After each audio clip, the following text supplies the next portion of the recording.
तस्य ज्ञानञ्जनशलाकया चक्षुरुन्मिलितं येन तस्मै श्रीगुरुवे नमः। श्रीचैतन्यमनोभीष्टं स्थापितं येन भूतले स्वयं रूपः कदा मह्यं ददाति स्वपदान्तिकं।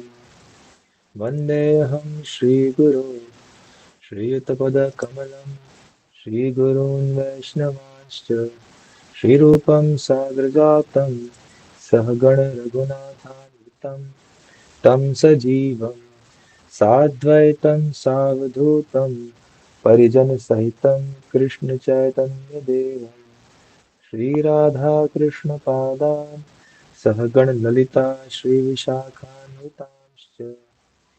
हे कृष्ण करुणा सिन्धो दीनबन्धो जगत्पते गोपेश गोपिकान्त राधाकान्त नमोऽस्तुते। तप्तकाञ्चन गौराङ्गी राधे वृन्दावनेश्वरी वृषभानुसुते देवी प्रणमामि हरिप्रिये। वाञ्छाकल्पतरुभ्यश्च कृपासिन्धुभ्यैव च पतितानां पावनेभ्यो वैष्णवेभ्यो नमो नमः।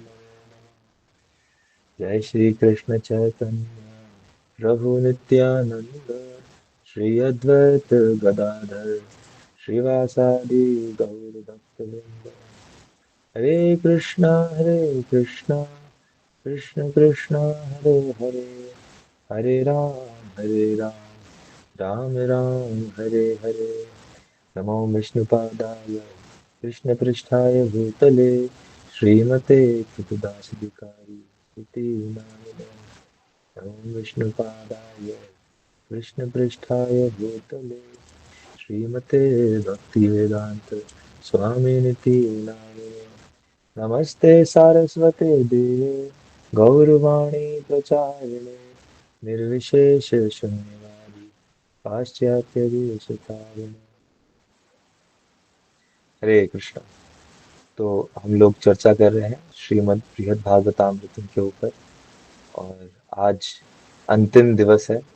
तो आज की जो चर्चा का विषय है वो है अ, अभिष्ट लाभ, यानी कि गोप कुमार को और उसके बाद जनक शर्मा को किस प्रकार से सबसे परम चीज मिलती है। तो हम इसकी चर्चा प्रारंभ करते हैं।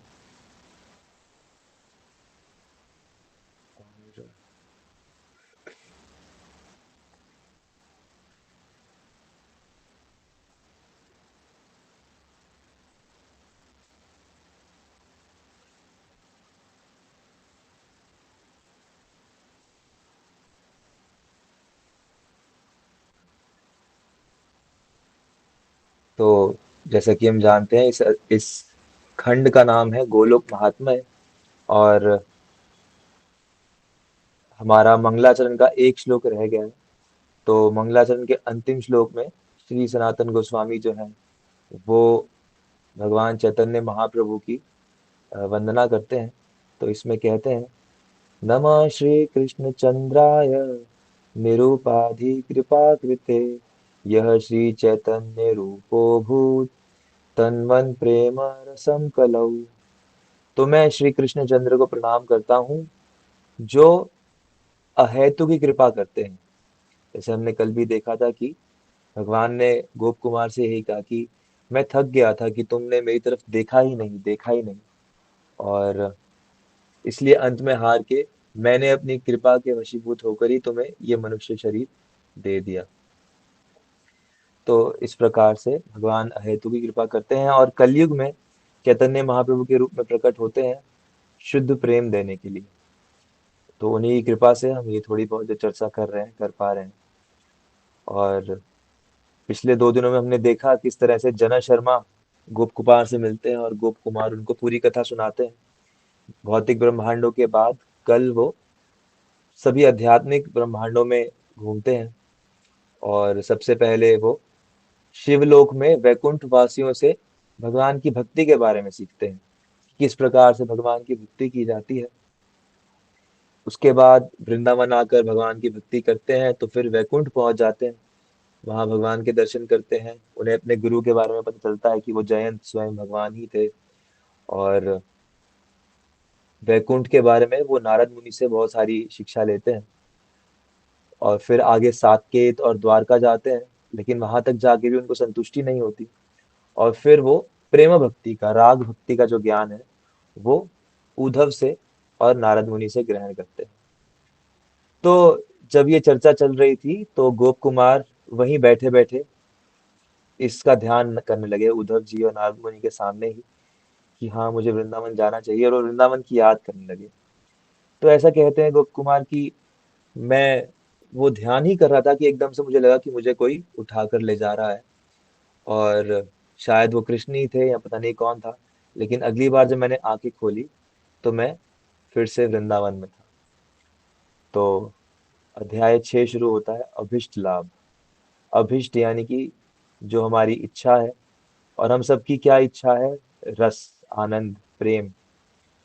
और जैसा कि गोप कुमार के बारे में दिखाया जा रहा है, ये उनको वृंदावन पहुंच कर ही मिलेगा, वहीं पर जाके संतुष्टि होगी। और क्योंकि हम कहीं ना कहीं वैसी ही परंपरा से जुड़े हैं, तो शायद हमारी भी कुछ कुछ संतुष्टि ऐसे ही हो।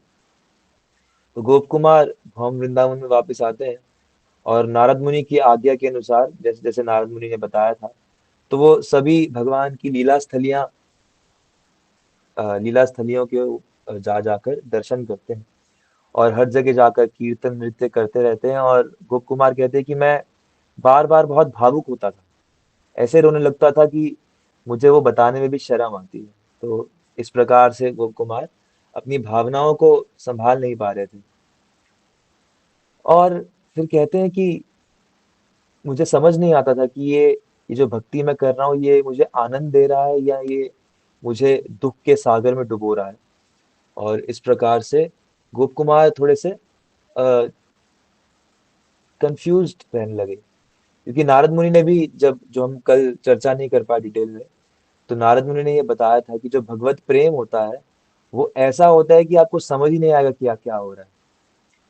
आनंद हो रहा है कि कष्ट हो रहा है, ये समझ ही नहीं आएगा। तो जो हम चर्चा करते हैं कि हाँ हमेशा आनंदित रहना है, तो वो कोई ऐसी स्थिति है जिसमें आनंद की परिभाषा ही थोड़ी सी धुंधली हो जाती है। आनंद और दुख समझ ही नहीं आता हो क्या रहा है। तो गोप कुमार कहते हैं कि मैं बता ही नहीं पा रहा था कि मैं दावानल में जल रहा हूँ या मैं यमुना के शीतल जल में तैर रहा हूँ। तो ये बड़ी ही अजीब स्थिति है। और गोप कुमार कह रहे हैं मैं ये सब अनुभव कर रहा था, जो कि भगवत प्रेम के लक्षण है। तो भगवत प्रेम कैसा है कि हमें समझ नहीं आएगा कि हम दावाग्नि में जल रहे हैं या फिर यमुना के शीतल जल में तैर रहे हैं। मतलब दोनों एक समान से लगने लगेंगे, और समझ ही नहीं आएगा, मतलब पता ही नहीं चलेगा कि हो क्या रहा है। कभी कभी गोप कुमार को लगता था कि शायद मुझे धोखा तो नहीं दिया जा रहा, कहीं मैं पागल तो नहीं हो गया हूँ, शायद मुझे कभी आनंद मिलेगा ही नहीं। और एक दिन इसी प्रकार से घूमते हुए वो इसी अ, छटा में, जहां पर जनक शर्मा और गोप कुमार बैठे थे, यहीं पर आकर बेहोश हो गए। तो जब वो यहाँ पर आके बेहोश हुए, तो एकदम से उन्हें ऐसा लगा कि कोई उनके पास आया और किसी ने उन्हें स्पर्श किया। तो वो देख पा रहे थे कि पीले वस्त्र में कोई है, और वो जो स्पर्श था वो ऐसा स्पर्श था जो उन्होंने पहले कभी अनुभव नहीं किया। तो गोप कुमार और कृष्ण स्वयं आए थे। और गोप कुमार क्योंकि बेहोश होकर गिरे थे, तो कृष्ण गोप कुमार के कपड़ों से और हाथ पैरों से रज झाड़ रहे थे। और गोप कुमार कहते हैं कि जैसे ही मुझे होश आया, तो मैं कृष्ण को पकड़ना चाहता था। मैं कृष्ण को पकड़ना चाहता था, लेकिन जैसे ही मैंने अपना हाथ आगे बढ़ाया, तो कृष्ण भागने लगे। और फिर वंशी बजाते हुए वो एक पेड़ के पीछे चले गए। मैंने जितना उनका रूप देखा, उनका सुंदर चितवन, उनके सुंदर आभूषण और उनके पीले वस्त्र, तो मैं एकदम से विहल हो गया। और मैं उनको ढूंढते ढूंढते बेहोश होकर यमुना में गिर गया।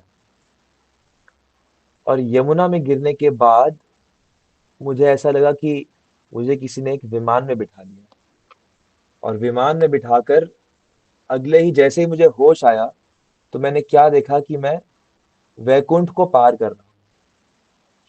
और वैकुंठ को पार करने के बाद साकेत, द्वारका को पार कर रहा हूँ, और द्वारका को पार करने के बाद बहुत ही तेज गति से विमान जा रहा है और बहुत ही दूर मैं पहुंच रहा हूँ। और अगले ही क्षण गोप कुमार को एहसास होता है कि मैं यमुना के किनारे हूँ। गोप कुमार कहते हैं कि वहां पहुंचकर मुझे ये एहसास हुआ कि ये जो वृंदावन है, ये गोलोक वृंदावन और ये वृंदावन बिल्कुल एक जैसे ही दिखते हैं। वहां पर भी इसी प्रकार से यहाँ पर यमुना है, इसी प्रकार के वन है, और सब कुछ ऐसा ही है।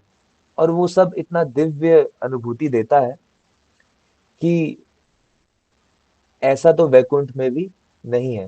तो ये वर्णन भागवतम में भी आता है कि भगवान के जो सखा थे वो भी एक बार कहते हैं कि कन्हैया, हमने सुना है तू भगवान है, तो हमें वैकुंठ दिखा। तो कन्हैया उनको वैकुंठ ले जाते हैं। तो एक बार को तो गोप, सारे जो गोप बालक होते हैं, तो वो बड़े खुश हो जाते हैं कि अरे हाँ, यहाँ पे ऐसा है, ऐसा है, ऐसा है। लेकिन थोड़ी देर बाद कहते हैं, अरे ठीक है, लेकिन हमारा वृंदावन, उसमें ये सब ज्यादा है, वो ज्यादा अच्छा है। तो गोप कुमार कहते हैं कि वहां देख के लगता तो ये ऐसा ही था। तो एक बार को तो ऐसा प्रतीत हुआ कि क्या ये मैं यही तो नहीं हूँ। लेकिन क्योंकि मैं ये सब पार करके आया था, वैकुंठ, द्वारका, साकेत, तो इसलिए मैं जानता था कि ये आध्यात्मिक जगत में गोलोक वृंदावन है।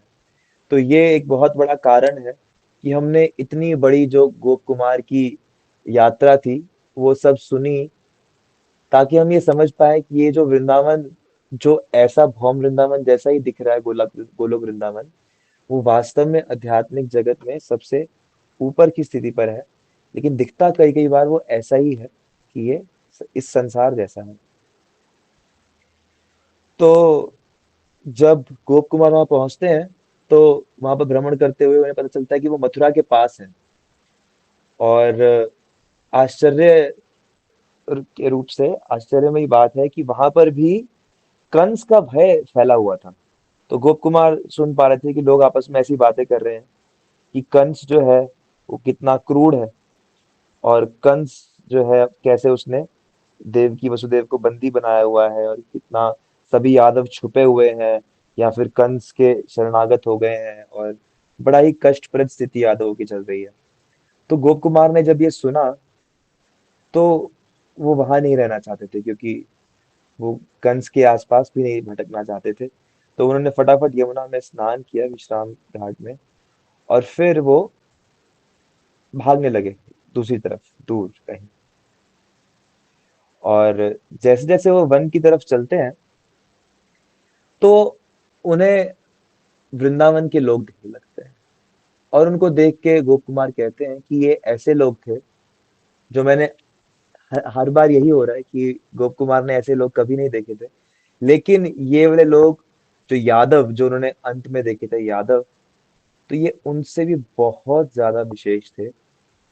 इनके मुख का जो तेज था, इनका जो ऐश्वर्य था, और ये कैसे प्रतीत होते थे, ये ऐसे प्रतीत होते थे, गोप कुमार कहते हैं कि जैसे इनको किसी से कोई मतलब ही नहीं है, ये अपनी धुन में, किसी ने शायद इनके प्राण हरे हुए हैं, ऐसा लगता था। तो गोप कुमार देखते हैं कि कुछ कुछ गोप गोचारण कर रहे थे, और कुछ मालिनी है जो थी वो पुष्प चयन कर रही थी। तो गोप कुमार पूछना चाहते थे कि कहाँ है कृष्ण, कहाँ है। और तो गोप कुमार ने उनसे बात करने की कोशिश की, लेकिन सब अपनी अपनी सेवा में इतने व्यस्त थे और कृष्ण के स्मरण में इतने निमग्न थे कि वो बात ही नहीं कर पाए। तो गोप कुमार ने सोचा कि शायद इनको कृष्ण ने मोहित कर दिया है, ये शायद ये सक्षम ही नहीं है कि ये कुछ बोल पाए। तो गोप कुमार आगे बढ़ने लगे। रास्ते में उन्हें बहुत लोग मिले, लेकिन कहीं वो किसी से कोई बात ही नहीं कर पाए, क्योंकि जिससे भी वो बात करते तो कोई उन्हें जवाब ही नहीं देता। सब अपनी अपनी जो जो सेवा कर रहे थे, उस सेवा में लगे रहते। तो गोप कुमार को थोड़ा अजीब लग रहा था, लेकिन वो ढूंढ रहे थे।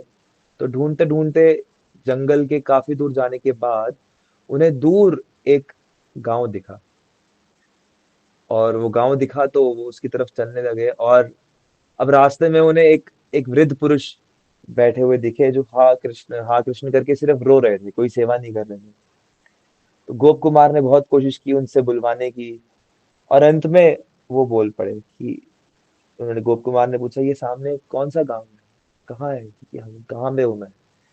तो उन बूढ़े व्यक्ति ने बोला कि ये नंद गांव है, ये नंद महाराज जो कि वृंदावन के राजा हैं, तो ये उनका गांव है।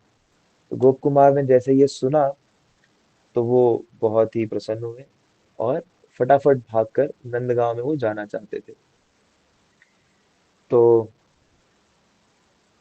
जैसे ही वो नंद गांव के द्वार पर पहुंचे तो देखा कि ये बिल्कुल ऐसे ही लग रहा था कि जैसे ये वाला वृंदावन है। तो वो बहुत आश्चर्यचकित थे। इतने में एक बूढ़ी औरत आई। तो गोप कुमार ने उनको प्रणाम किया और उनसे पूछा कि आज नंद नंदन कहाँ है, कृष्ण कहाँ है। तो वो बूढ़ी औरत कहती है कि कृष्ण तो सुबह ही जो है जंगल में चले गए खेलने, और शाम को वो वापस आएंगे, और हम सब उन्हीं की इंतजार कर रहे हैं। तो उस समय शाम होने वाली थी, और सभी ब्रजवासी जो थे वो उस रास्ते की तरफ आंखें गड़ा के बैठे थे जिस रास्ते से कृष्ण आने वाले थे। तो उन मैया ने वो गोप कुमार को बताया कि देखो इस रास्ते से आने वाले हैं। तो जैसे ही गोप कुमार ने ये सुना तो गोप कुमार कहते हैं कि मैं सब कुछ भूल गया, और मैं सिर्फ उसी रास्ते को देखने लगा कि जहां से कृष्ण आने वाले हैं, जहां से कृष्ण आने वाले हैं। तो मुझे नहीं पता कितना समय बीत गया, लेकिन थोड़ी देर में मुझे दूर से एक आवाज आई। बहुत सारी गायें जो थी वो शोर कर रही थी, और उन सब के बीच में मुझे सुनाई दी भगवान की वंशी। और ये ऐसे सुर थे जो मैंने वैकुंठ में भी नहीं सुने थे। ये ऐसे स्वर थे जिनको सुन के पूरी प्रकृति बदलने लगी थी। क्या होने लगा था कि पेड़ जो बिल्कुल स्थिर खड़े थे कृष्ण की प्रतीक्षा में, वो झूमने लगे थे, और उनके सभी पेड़ों में से रस टपकने लगा था। तो पूरी प्रकृति जो थी वो बदलने लगी थी। कहते हैं कि जो वहां पर ब्रजवासी थे तो सबकी आंखों से आंसू बहने लगे। कई जो वृद्ध ब्रजवासी गोपियां थी तो उनकी छाती से दूध बहने लगा। और यमुना जो कि बहुत ही तेजी से बह रही थी तो वो बिल्कुल स्थिर हो गई। यमुना ने बहना बंद कर दिया। तो गोप कुमार कहते हैं कि मुझे नहीं पता कि वो वंशी क्या थी, वो अमृत थी या वो जहर थी, वो सूर्य की तरह तापमान थी या फिर चंद्र की समान शीतलता देने वाली थी। मुझे समझ नहीं आ रहा था, लेकिन उस वंशी को सुनते ही सब लोग बिल्कुल पागल हो गए थे। और इतने में क्या गोप कुमार देखते हैं कि सब घरों में से निकल निकल के अनेक स्त्रियां आ रही हैं। कोई आरती की थाली लेके आ रही है, कोई फूलों की बना के माला लेके आ रही है, कोई फल भगवान के लिए लेके आ रही है, कोई भगवान के लिए भोजन बना के लेके आ रही है, कोई जो है उनके लिए अलग अलग प्रकार से फूलों के पंखुड़ियां लेकर आ रही हैं। तो सभी प्रकार से जो जो चीजें, कुछ स्त्रियां गहने लेके आ रही हैं भगवान को पहनाने के लिए, और कुछ जो है उनको होश ही नहीं है कि उनके कपड़े कहाँ हैं, उन्होंने वो ठीक से सजी है कि नहीं, वो बस ऐसे ही भाग रही हैं जैसे वो पागल हो गई हैं। तो इस प्रकार से जो थे स्त्रियां भाग रही हैं, कईयों के बाल खुले हैं, कईयों के घर में पता नहीं घर के दरवाजे हैं नहीं है, कुछ नहीं, कई कई भागते हुए बेहोश हो रही हैं। और उनके मुख जो है वो आंसुओं से, थूक से बिल्कुल भर गए हैं। और फिर कुछ दूसरी स्त्रियां पीछे से आती है और उठाती है कि नहीं, चलो चलो, वो आ गया, वो आ गया, चलो उसके दर्शन करेंगे। तो इस प्रकार से पूरा जो ब्रज था वो कृष्ण आए कृष्ण आ गए चिल्लाते हुए भागने लगा, तो गोप कुमार कहते हैं कि मैं भी रुक नहीं सका, और मतलब शायद उनके भीड़ के बीच में मैं अपने आप ही भागने लगा। और दूर से भगवान ने मुझे देखा और मुझे देखते ही बोले, देखो श्री राम देखो, हमारा मित्र स्वरूप आया है, जो तुम्हारे परिवार का सदस्य है। तो यहाँ पर हमें गोप कुमार के बारे में पता चलता है कि गोप कुमार का क्या स्वरूप है। तो ये श्रीदाम जो है वो राधा रानी के बड़े भाई हैं, और उनके छोटे भाई हैं सुबल, जो कि राधा रानी के छोटे भाई हैं। और इन्हीं के परिवार में एक है जिनका नाम है स्वरूप। और ये जो गोप कुमार जो अभी तक अपनी कथा सुना रहे हैं, इनका आध्यात्मिक स्वरूप है कि ये स्वरूप है, ये वृंदावन के एक वाले हैं, गोप कुमार हैं, और कृष्ण के बहुत ही प्रिय मित्र हैं। और कृष्ण उन्हें देखते ही कहते हैं कि ये देखो आ गए, ये, ये इतने समय से गायब थे, ये आज आ गए। तो कृष्ण जो थे वो वन वनवासी या वन गोचारण के वेश में सजे हुए थे। उनके कपड़े, उनके मोर मुकुट सब इधर उधर झूल रहे थे। गले में उनके वैजंती माला थी, और उनके देह से जो सुगंध आ रही थी वो चारों दिशाओं में ऐसे फैल रही थी कि पूरी हर जगह दिव्यता फैल रही थी। और उनकी आंखें जो थी वो बहुत चमचमाती हुई और कृपा से भरी हुई। और उनके बाल इधर उधर उड़ते हुए, धूल से सजे हुए।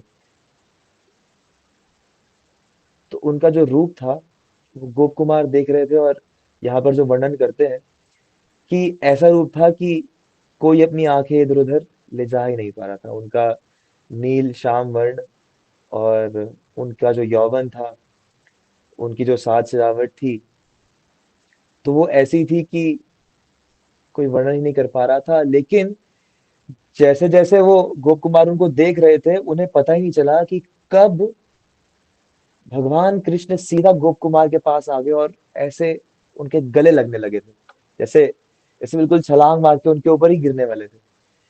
तो जैसे ही गोप कुमार को ये एहसास हुआ, तो गोप कुमार कहते कि मैं बेहोश होने लगा। इतना आनंद मुझे हुआ कि मैं बेहोश होने लगा, लेकिन कृष्ण ने मुझे पकड़ लिया गर्दन से। और जैसे ही कृष्ण मेरे गले लगे, तो मैंने देखा कि कृष्ण खुद ही बेहोश हो गए। और कृष्ण बेहोश हो गए, मैं भी बेहोश हो गया। मुझे होश आया तो मैंने देखा कि कृष्ण ने मुझे पकड़ा हुआ है। तो मैं उठा और मैंने देखा कि कृष्ण का पूरा मुख जो था वो आंसुओं से भर गया था, और वो बेहोश थे। और कृष्ण की ऐसी अवस्था देखकर पूरा व्रज जो था वो परेशान हो गया। गोपियां आई भागते हुए, ये क्या हुआ, ये क्या हुआ, ये कौन है। तो सब गोप कुमार को देखकर क्रोध में आ गए कि ये कौन है, शायद ये कोई कंस का सेवक है, और इसी ने कुछ किया है कृष्ण को, इसने हमारे प्राण ले लिए। ये कृष्ण को इसने क्या कर दिया है, कृष्ण बेहोश हो गया। तो सभी, तो गोप कुमार डर गए बहुत, ये क्या हुआ। क्योंकि हर जगह से सब लोग आकर गोप कुमार के ऊपर उंगली उठा रहे थे कि इसने क्या किया। और दूर से नंद यशोदा तक भी एक खबर पहुंच गई कि कृष्ण को पता नहीं क्या हो गया, कृष्ण बेहोश हो गए। तो नंद यशोदा भागते हुआ, यशोदा मैया रोते रोते, कृष्ण को क्या हुआ। सभी गायें, सभी बछड़े, सभी बंदर, सभी वृक्ष कृष्ण को उस स्थिति में देखकर रोने लगे। और सभी पशु आकर कृष्ण को सूंघने लगे, पक्षी उड़ने लगे उनके आसपास, शोर मचाने लगे कि कृष्ण को क्या हो गया। ऐसा लगा कि जैसे पूरे ब्रज की किसी ने जान ले ली हो। तो बहुत ही, पूरा व्रज बिल्कुल ऐसा था कि पूरे दुख के समुद्र में डूब गया। और गोप कुमार कहते हैं मैं खुद ऐसे डूबने लगा। लेकिन इतने में क्या हुआ कि पीछे से बलराम जी आ गए। और बलराम जी स्वयं कृष्ण के ही एक्सपेंशन है, कृष्ण के ही स्वरूप है। तो बलराम जी जानते थे कि ये क्या हुआ है। तो बलराम जी आए, और जैसे ही उन्होंने स्थिति देखी तो उन्होंने स्थिति संभाल ली। उन्होंने क्या किया कि उन्होंने बहुत प्यार से गोप कुमार का हाथ पकड़ा और उसको कृष्ण के मुख पर, कृष्ण के सर पर गोप कुमार का हाथ फेराने लगे। और धीरे धीरे एक हाथ से उनके जो धूल श्री कृष्ण के ऊपर लग गई थी वो साफ करवाने लगे। तो गोप कुमार को समझ में आया कि अच्छा मुझे क्या करना है। तो गोप कुमार बहुत ही प्रेम से श्री कृष्ण को निहारने लगे और धीरे से उन्होंने श्री कृष्ण को उठाया और श्री कृष्ण ने अपनी आंखें खोली। जैसे ही श्री कृष्ण ने स्वरूप को देखा तो बहुत जोर से रोने लगे। बहुत ही बहुत ही जोर से गोप कुमार को आलिंगन किया और उनके मुख को चूमा। और ये सब जब कृष्ण कर रहे थे तो करते करते जैसे ही कृष्ण को एहसास हुआ कि अरे आसपास इतने सब लोग हैं और कृष्ण उनके गले लग रहे हैं, उनको चूम रहे हैं, तो कृष्ण को थोड़ी सी शर्म आ गई। लेकिन फिर कृष्ण ने उनका हाथ पकड़ा और बहुत सारे प्रश्न पूछे गोप कुमार से। तुम कहाँ थे? कितना समय लगा दिया तुमने यहाँ आने में? कब से तुम्हारी प्रतीक्षा कर रहा हूँ। और तुम कैसे हो? तुम ठीक हो? तुम खुश हो ना? तो इस प्रकार के प्रश्न भगवान ने पूछे और गोप कुमार तो खड़े रह गए। कुछ कुछ सर हिला दिया उन्होंने। लेकिन इतने में भगवान ने सभी ब्रजवासियों को फिर आ, उनको प्रणाम इत्यादि करना शुरू किया। जो जो सब लाए थे वो सब उन्होंने ग्रहण किया। और जितने पशु थे तो वो अब ठीक हो गए थे। लेकिन कुछ पशु थे जो जंगल से श्री कृष्ण के पीछे पीछे आए थे। जैसे भगवान गौओं को जब लेके आ रहे थे तो कुछ हिरण, कुछ जंगली पशु जो थे वो उन सबके साथ साथ गांव की बाउंड्री तक आते हैं और वहां पर फिर वो रुक जाते हैं क्योंकि वो गांव के अंदर प्रवेश नहीं कर सकते। तो अब वो पशु दुखी होने लगे थे कि अब कृष्ण जा रहे हैं और वो वहीं पर गांव के दरवाजे पर ही बैठ जाते हैं और अगली सुबह तक बैठे रहते हैं कि अब जब सुबह कृष्ण आएंगे तो हम उनके दर्शन करेंगे और तभी यहाँ से हिलेंगे। और पक्षी ऊपर ऊपर से उड़ के भगवान के दर्शन करने लगे और ऐसे ऐसे पेड़ पर बैठ गए जहां से वो भगवान को अच्छे से दर्शन कर सके। तो ये भगवान का सुंदर रूप जो है इसका वर्णन और किस प्रकार से भगवान गोप कुमार को आलिंगन कर रहे हैं, ये सुंदर चित्र इस पुस्तक में थे। तो ये हम लोग इनके दर्शन कर सकते हैं। तो जैसे ही ये सब हुआ तो कृष्ण जो थे, नंद बाबा जो थे वो घर ले जाना चाहते थे बच्चों को। और गोप कुमार को यानी कि स्वरूप को कृष्ण हाथ पकड़ के अपने घर ले गए। तो जैसे ही घर पहुंचे तो मैया यशोदा जो थी फटाफट कृष्ण बलराम से मिलने आई। तो अब ये सब जो है स्वरूप जो है पूरी लीला का वर्णन करेंगे कि उन्होंने क्या क्या देखा, कि कृष्ण बलराम जब घर पहुंचे तो किस प्रकार से कैसी कैसी लीला हुई। तो पहले यशोदा मैया और माता रोहिणी आई और दोनों भाइयों की नजरें उतारने लगी, दोनों की आरती करने लगी कि भाई इसको कुछ कष्ट ना हो, किसी से कुछ नजर ना लग जाए। और यशोदा मैया जब इस प्रकार से कृष्ण की आरती उतारती हैं फिर उनको चुंबन करती हैं, प्यार से गले लगाती हैं और प्रेम से इतनी विहल हो जाती हैं कि उन्हें समझ नहीं आता मैं क्या करूं। मैं कैसे कृष्ण की रक्षा करूं? क्या मैं इसे अपने सिर पे रख लूं, या क्या मैं इसे अपनी छाती में छुपा लूं, या क्या मैं इसे दोबारा अपने गर्भ में ले जाऊं कि मैं इसकी रक्षा कर सकूं। तो ये वात्सल्य भाव है। वात्सल्य भाव क्या है कि मुझे कृष्ण की रक्षा करनी है, मुझे कृष्ण का पालन पोषण करना है, मैं नहीं होऊंगा तो कृष्ण का क्या होगा। तो इस प्रकार के भाव यशोदा मैया के अंदर आते हैं कि मैं कैसे कैसे इसको अपने पास रख लूं। तो इस प्रकार से मैया यशोदा कृष्ण को पकड़ के उनके सर को सहला रही हैं, प्रेम कर रही हैं। और इतने में जो था, अ, वैसे जब रोज कृष्ण बलराम घर आते थे तो कृष्ण बलराम गौओं को दूहने जाते थे।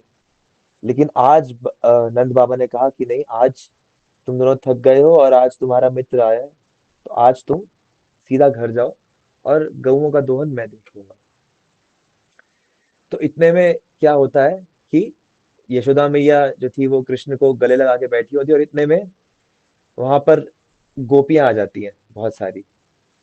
और जैसे जनरली होता है कि दरवाजा खटखटाते हैं, बुलाते, कुछ नहीं, सीधा बिल्कुल ऐसे आ गई जैसे कि उनका अपना ही घर है। और उनको इस बात का कोई फर्क नहीं पड़ता कोई क्या सोचेगा क्या कहेगा। तो बस सीधा घुस के घर के अंदर आ गई। तो जैसे ही वो आई तो उस समय मैया यशोदा और माता रोहिणी कृष्ण बलराम के स्नान की तैयारी करा रही थी। तो हालांकि वात्सल्य रस जो है वो बचपन में जब बालक छोटा होता है तभी विशेष रूप से माता पिता आस्वादन कर पाते हैं। इसीलिए भौम वृंदावन में जब कृष्ण जन्म लेते हैं तभी नंद यशोदा और रोहिणी इन सबको वात्सल्य रस का असली रस मिलता है। तो अब यहाँ पर जो स्नान की तैयारी चाहती तो थी माता यशोदा और रोहिणी स्नान करवाना, लेकिन कृष्ण बलराम ने देखा कि गोपियां आ गई हैं और उनकी इच्छा थी कि अब हम थोड़ा समय गोपियों के साथ व्यतीत करें। तो कृष्ण बलराम ने बोला, मैया हमें भूख लगी है, आप हमारे लिए जाकर भोजन बनाओ। और इतने में कहती है गोपियां कहती है कि हाँ हाँ आप भोजन बनाओ और कृष्ण बलराम को जो स्नान है वो हम करवा देंगी। तो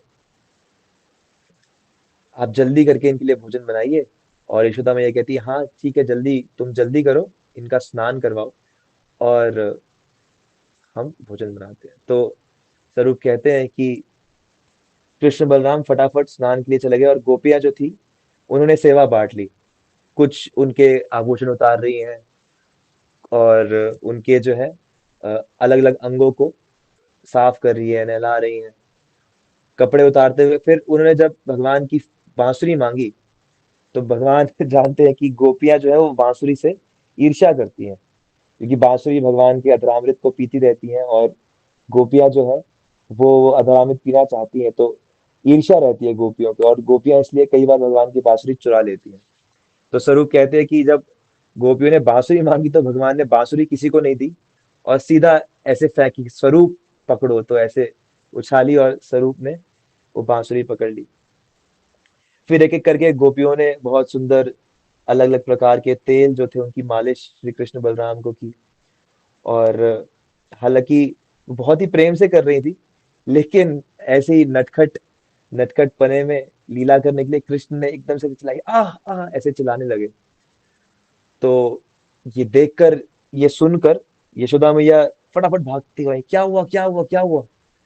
लेकिन जब वो आई तो उन्होंने देखा कि ठीक है, कृष्ण तो मुस्कुरा रहे हैं और सब ठीक है।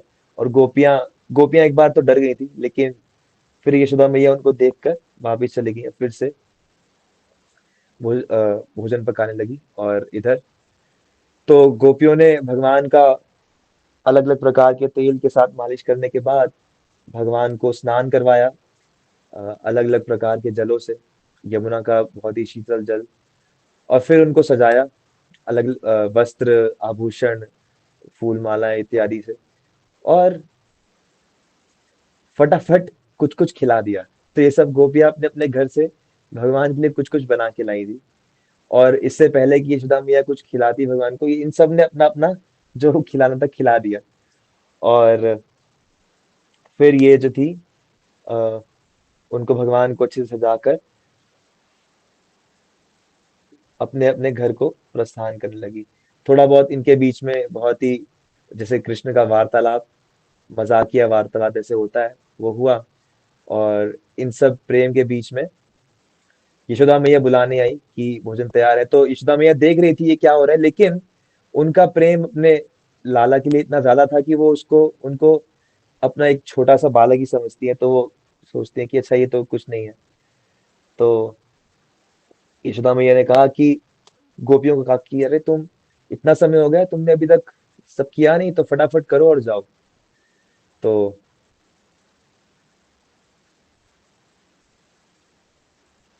इतने में जो था, मुखरा जो थी, मुखरा आती है वहां पर और यशोदा को कहती है कि अरे तुम क्यों इन गोपियों पर क्रोध कर रही हो, ये सब देखो, ये गोपियों ने कितने सुंदर तरीके से भगवान को सजाया है। तो यशोदा मैया कहती है सुंदरता, तो कहती है कि नहीं, ये चीजें सुंदर इसलिए लग रही हैं क्योंकि कृष्ण ने इन्हें पहना है। और कृष्ण का सौंदर्य ऐसा है कि इनका इनकी उपमा किसी से नहीं की जा सकती, नारायण भी इनके सामने कुछ सुंदर नहीं है। तो यहाँ पर एक श्लोक बोलते हैं, कृष्णो यथा नागर शे कृष्णो यथा नागर शेखराग्रयो राधा तथा नागरिकावराग्रया राधा यथा नागरिकावराग्रया कृष्णस्तथा नागर शेखराग्रश। तो कहते हैं कि कृष्ण जो है वो सभी सुंदर हीरोज में से सबसे सुंदर है, और राधा रानी जो है वो सभी सुंदर हीरोइंस में से सबसे ज्यादा सुंदर है। तो ये सब चर्चा चल रही थी, और इतने में नंद बाबा जो थे वो वापस आए।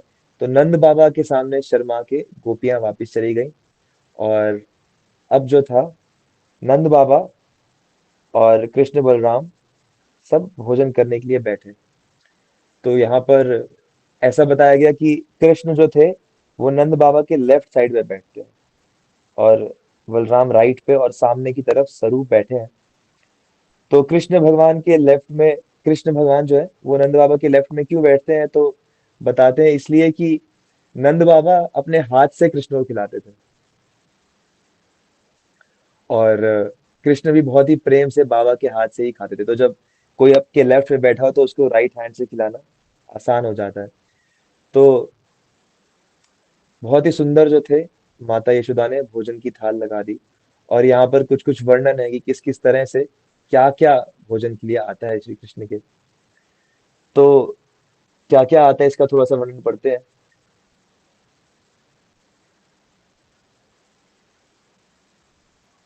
तो सबसे पहले अलग अलग प्रकार के बेवरेजेस आते हैं, अलग अलग प्रकार के पेय पदार्थ आते हैं।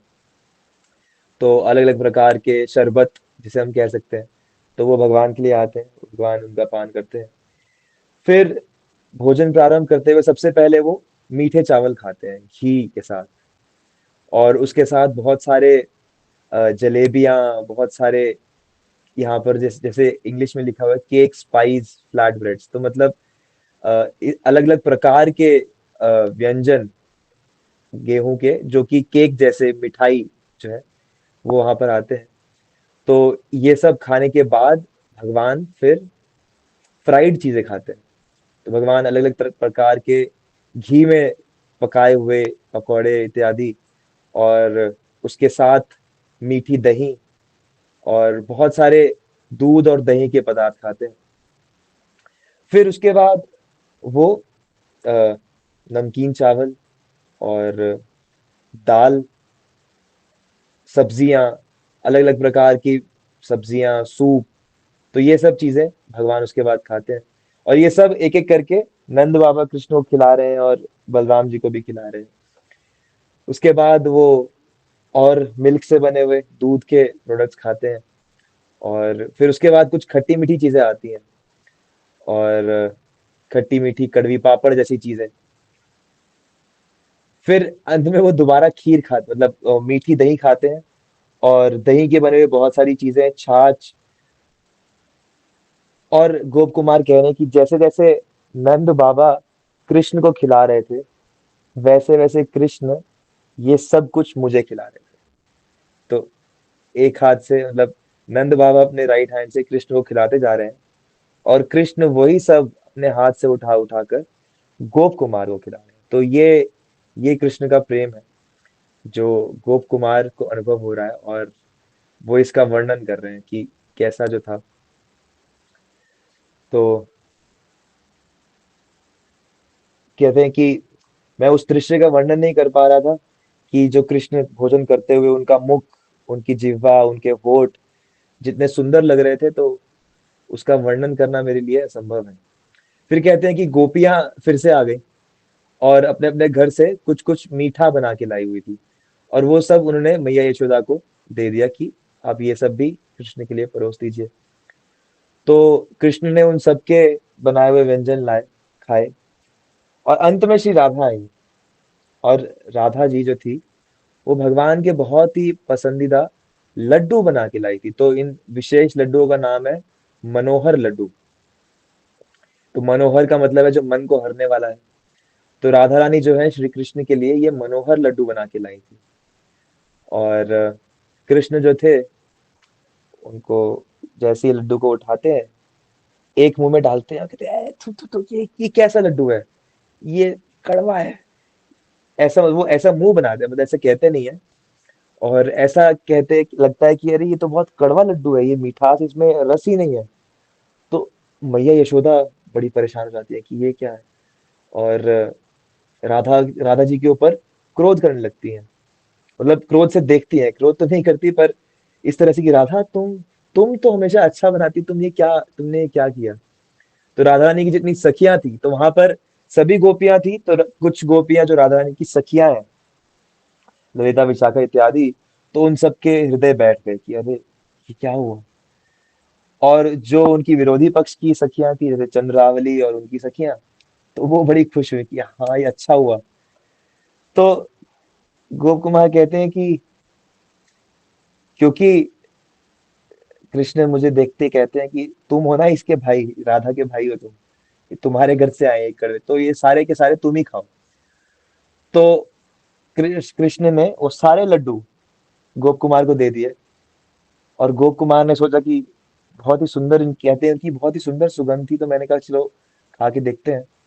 तो जैसे ही उन्होंने खाया, तो गोप कुमार कहते हैं कि वो इतने मधुर थे कि मैंने अभी तक जो जो भी खाया था वो सब भूल गया, और मैं वो सारे लड्डू खा गया। तो इस प्रकार से गोप कुमार जो थे, अ, वो कृष्ण जो है उनको गोप कुमार को ये सारे लड्डू देते हैं।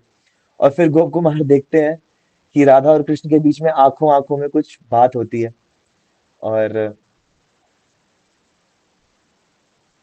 सब लोग समझ गए कि ये शायद भगवान की कुछ लीला थी, और वो सारे लड्डू भगवान गोप कुमार को खिलाने लगते थे। और फिर उसके बाद जो थे, राधा रानी भगवान के लिए पान लेके आती हैं, और कृष्ण जो थे वो अपने चबाए हुए पान को स्वरूप को दे देते हैं। तो महाप्रसाद की इससे अच्छी क्या मिलेगी कि भगवान के मुख से भगवान अपना चबाया हुआ पान निकाल कर उनको दे देते हैं। तो इसके बाद जो थी यशोदा मैया, जो वो है वो कृष्ण को फिर से प्रेम करती हैं, उनके पेट पर हाथ फेरने लगती हैं, और कुछ कुछ मंत्र बोलने लगती हैं कि जो भी कृष्ण ने खाया है सब पच जाए। और इसके बाद कृष्ण बलराम को जो था उनके कमरे में भेज दिया गया, और कृष्ण जो थे वो अपने बिस्तर में चले गए। तो उनका बिस्तर का वर्णन आता है, कृष्ण अपने कमरे में जाते हैं, तो उनका बहुत ही सुंदर बिस्तर है, बिल्कुल सफेद, ऐसा जैसा जैसे दूध के ऊपर झाग होती है, तो वैसा उनका बिस्तर था, बिल्कुल सफेद और बहुत ही सुंदर। और अलग अलग प्रकार के आभूषणों से भी वहां पर सजावट हो रखी थी। तो इस प्रकार से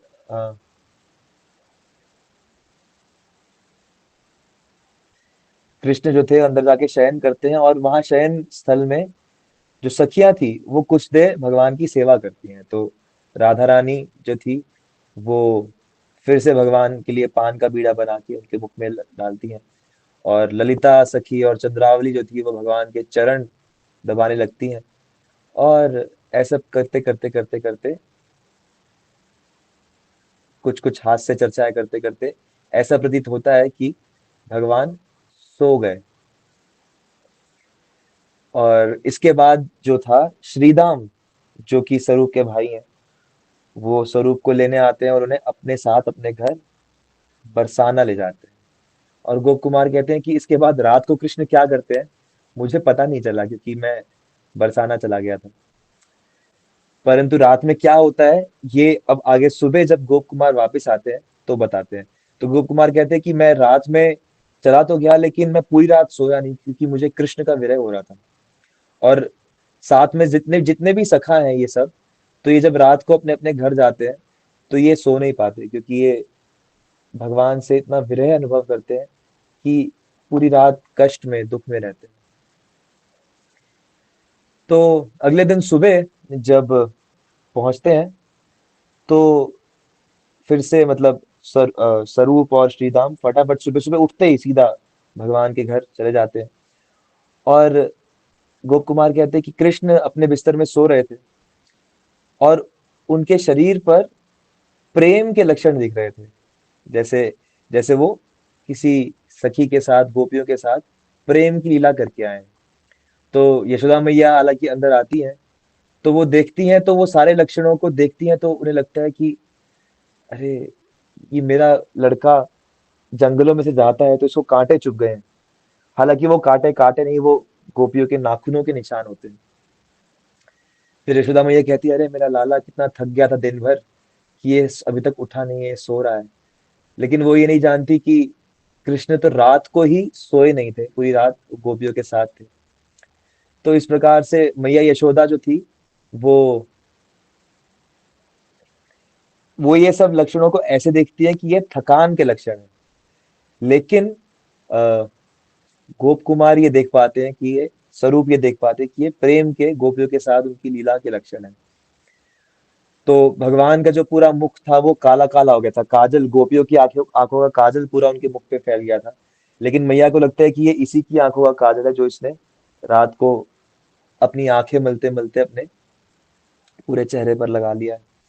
और तो भगवान के सारे जो आभूषण थे, सारे फूल मालाएं थी, सब टूटी हुई थी, और पूरा मुख कमल लाल लाल हो रखा था। तो यशोदा मैया सोचते हैं कि ये शायद थकान में इतना रात को परेशान हुआ होगा। तो वो ये जान नहीं पाती कि ये सब गोपियों के साथ, क्योंकि माँ है तो वो हमेशा कृष्ण को छोटे बालक की तरह ही देखना चाहती हैं। तो इस प्रकार से जो था, यशोदा मैया उनके दर्शन करती हैं, और उनको लगता है कि शायद रात को वो गोपियां आई थी, उन्होंने ठीक से नहलाया नहीं कृष्ण को। तो इस प्रकार से यशोदा मैया बोलकर अ, बोल रही होती है, तो उतने में ही कृष्ण के उठने का समय हो जाता है। और मैया उठते ही कृष्ण बलराम को कुछ कुछ भोजन पवाती है। तो आचार्यगण ऐसे बताते हैं कि उठते ही यशोदा मैया फटाफट कृष्ण के मुख में खीर डाल देती हैं, और कृष्ण सुबह सुबह उठते ही वो खाते हैं। इसीलिए मंगला आरती में भी खीर का भोग लगता है ज्यादातर इस्कॉन मंदिर में। तो ये सब लीला होती है। और इसके बाद गोप कुमार बताते हैं कि वो कृष्ण बलराम को नहलाती हैं। और नहीं, इसके बाद ऐसा होता है कि गोपियां फिर से सुबह आ जाती हैं, और मैया उनको कृष्ण बलराम की सेवा देती हैं। और उसके बाद कृष्ण बलराम को सजाते हैं। और सुबह सुबह के समय जैसे रोज होता है कि गोपियां आके भगवान के लिए, राधा रानी विशेष रूप से आके भगवान के लिए भोजन बनाती हैं। भगवान भोजन करते हैं, मैया यशोदा खिलाती हैं। और उसके बाद अब समय आ जाता है बिछड़ने का। तो ये सब गोपियां भी वही हैं, उन्होंने अभी अभी भगवान के लिए भोजन बनाया है, और मैया यशोदा ने भगवान के लिए भोजन बांध दिया है। तो अब जब कृष्ण के जाने का समय होता है, तो पूरे गांव से जितने ग्वाले थे, तो भगवान के जो वृंदावन के परिकर हैं, उन सब की अलग अलग श्रेणियां हैं। कुछ कुछ बहुत प्रिय होते हैं, जैसे श्रीदाम है, सुबल है। ये सुबल प्रिय नर्म सखा है, सबसे प्रिय सखा। श्रीदाम उससे नेक्स्ट लेवल की कैटेगरी है। और ऐसे ऐसे कुछ कुछ कथा है, कुछ कुछ गोप है जो भगवान के सखा है, लेकिन उनमें आत्मीयता है, लेकिन उनसे ज्यादा आत्मीयता दूसरे सखाओं की है। तो सभी सखा जो थे वो आ जाते हैं, और मैया यशोदा भगवान को भोजन बांध के देती हैं। तो सभी ग्वाल वाल जो है, कुछ कुछ अपने हॉर्न बजा रहे हैं, बुगल बजा रहे हैं, पो पो पो। कुछ कुछ अपने बांसुरियां बजा रहे हैं, और सारे इकट्ठे होकर चलने लगे। तो जब ऐसे चलने लगे, तो मैया जो थी वो उनके पीछे पीछे चलने लगी। और मैया जो थी वो जाने नहीं देना चाहती थी। मैया की आंखों से आंसू बहने लगे, और छाती से दूध बहने लगा। तो एकदम से मैया ने कृष्ण को बुलाया, और उनको फिर से उनके आभूषण ठीक करने लगी थी, और अलग अलग, जैसे माँ कहती है कि भाई अपना ध्यान रखना, ऐसे करना। तो कृष्ण ने कहा, हाँ मैया ठीक है। तो मैया फिर पलट के वापस जाने लगी। तो ये सब मैया चल रही हैं, और पीछे पीछे गोपियां भी चल रही हैं, नंद बाबा भी चल रहे हैं, सारे ब्रजवासी चल रहे हैं, भगवान को बिल्कुल गांव के गेट तक छोड़ के आते हैं सब लोग। मैया तो गांव के गेट तक, तो वहां तक रास्ते में 3 4 बार मैया को भगवान वापस भेजते हैं। और अंत में भगवान थोड़ा सा चिढ़ के कहते हैं कि मैया आप जाओ ना, अब आप आपको घर जाना चाहिए। तो मैया वहां पे स्तब्ध हो जाती है। वो बिल्कुल पुतले की तरह खड़े हो जाती हैं और कुछ समझ नहीं पाती कि अब मैं क्या करूंगी, कृष्ण तो जा रहे हैं। तो मैया अलग अलग सखाओं को कहती है कि तुम कृष्ण के लेफ्ट में रहना, तुम राइट में रहना, और बलराम से कहती है कि तुम इसकी रक्षा करना, कहीं कोई और ज्यादा ज्यादा गहरे जंगल में मत जाना। तो इस प्रकार से बातें करती करती मैया वहां पर खड़ी रह जाती है। नंद बाबा जो थे वो, हालांकि पुरुषों में थोड़ा सा रोने की भावना कम होती है, लेकिन यशोदा मैया को देखते हैं और कृष्ण को देखते हैं तो वो भी बहुत भाव में विह्वल हो जाते हैं, और वो किसी तरह से यशोदा मैया को संभालते हैं। और गोपियां जो थी वो अभी भी चलती रहती है भगवान के पीछे पीछे। अब जो जो पशु पक्षी रात को नगर के द्वार पर बैठे थे, वो जब कृष्ण को देखते हैं तो वो बहुत ही आनंदित हो जाते हैं और वो उनके साथ साथ चलने लगते हैं।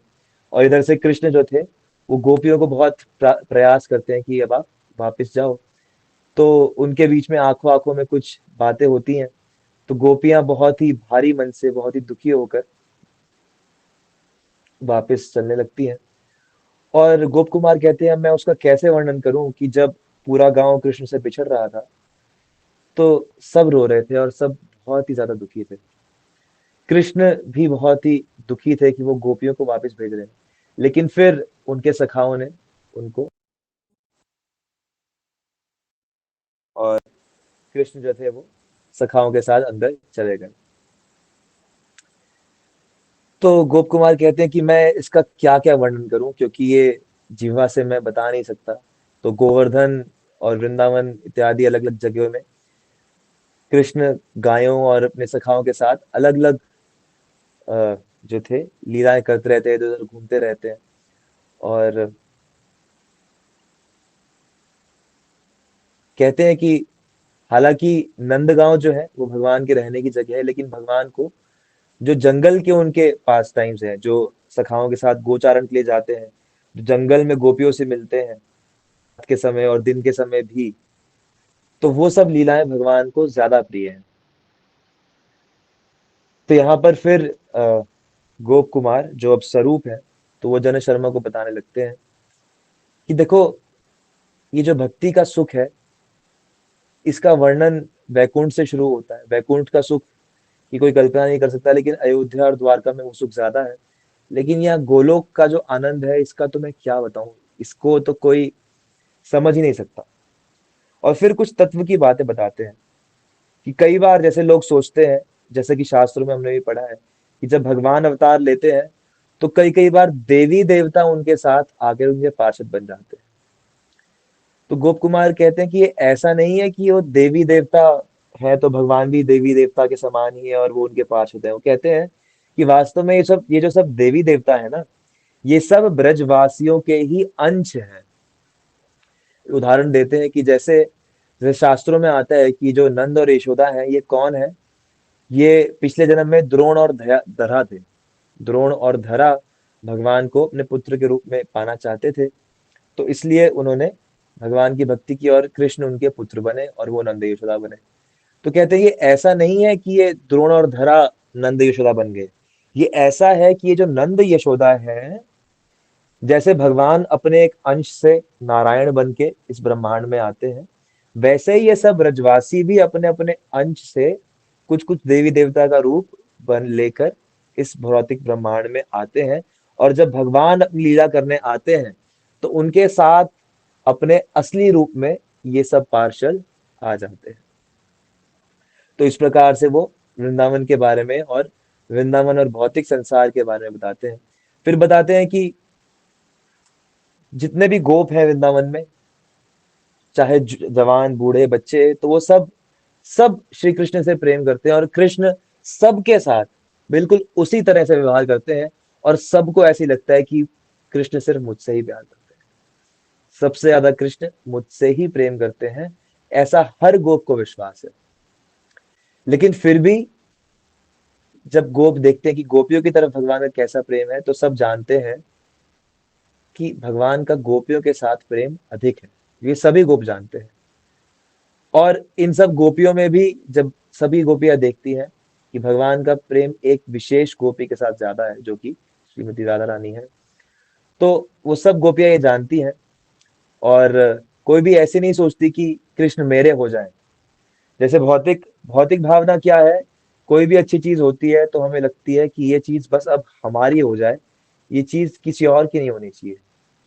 किसी और की होती है तो हमें वो चीज कम अच्छी लगने लग जाती है। लेकिन आध्यात्मिक भाव यहाँ पर सबका क्या है कि कोई चाहता ही नहीं है कि श्री कृष्ण सिर्फ मेरे हो जाए, कोई गोपी।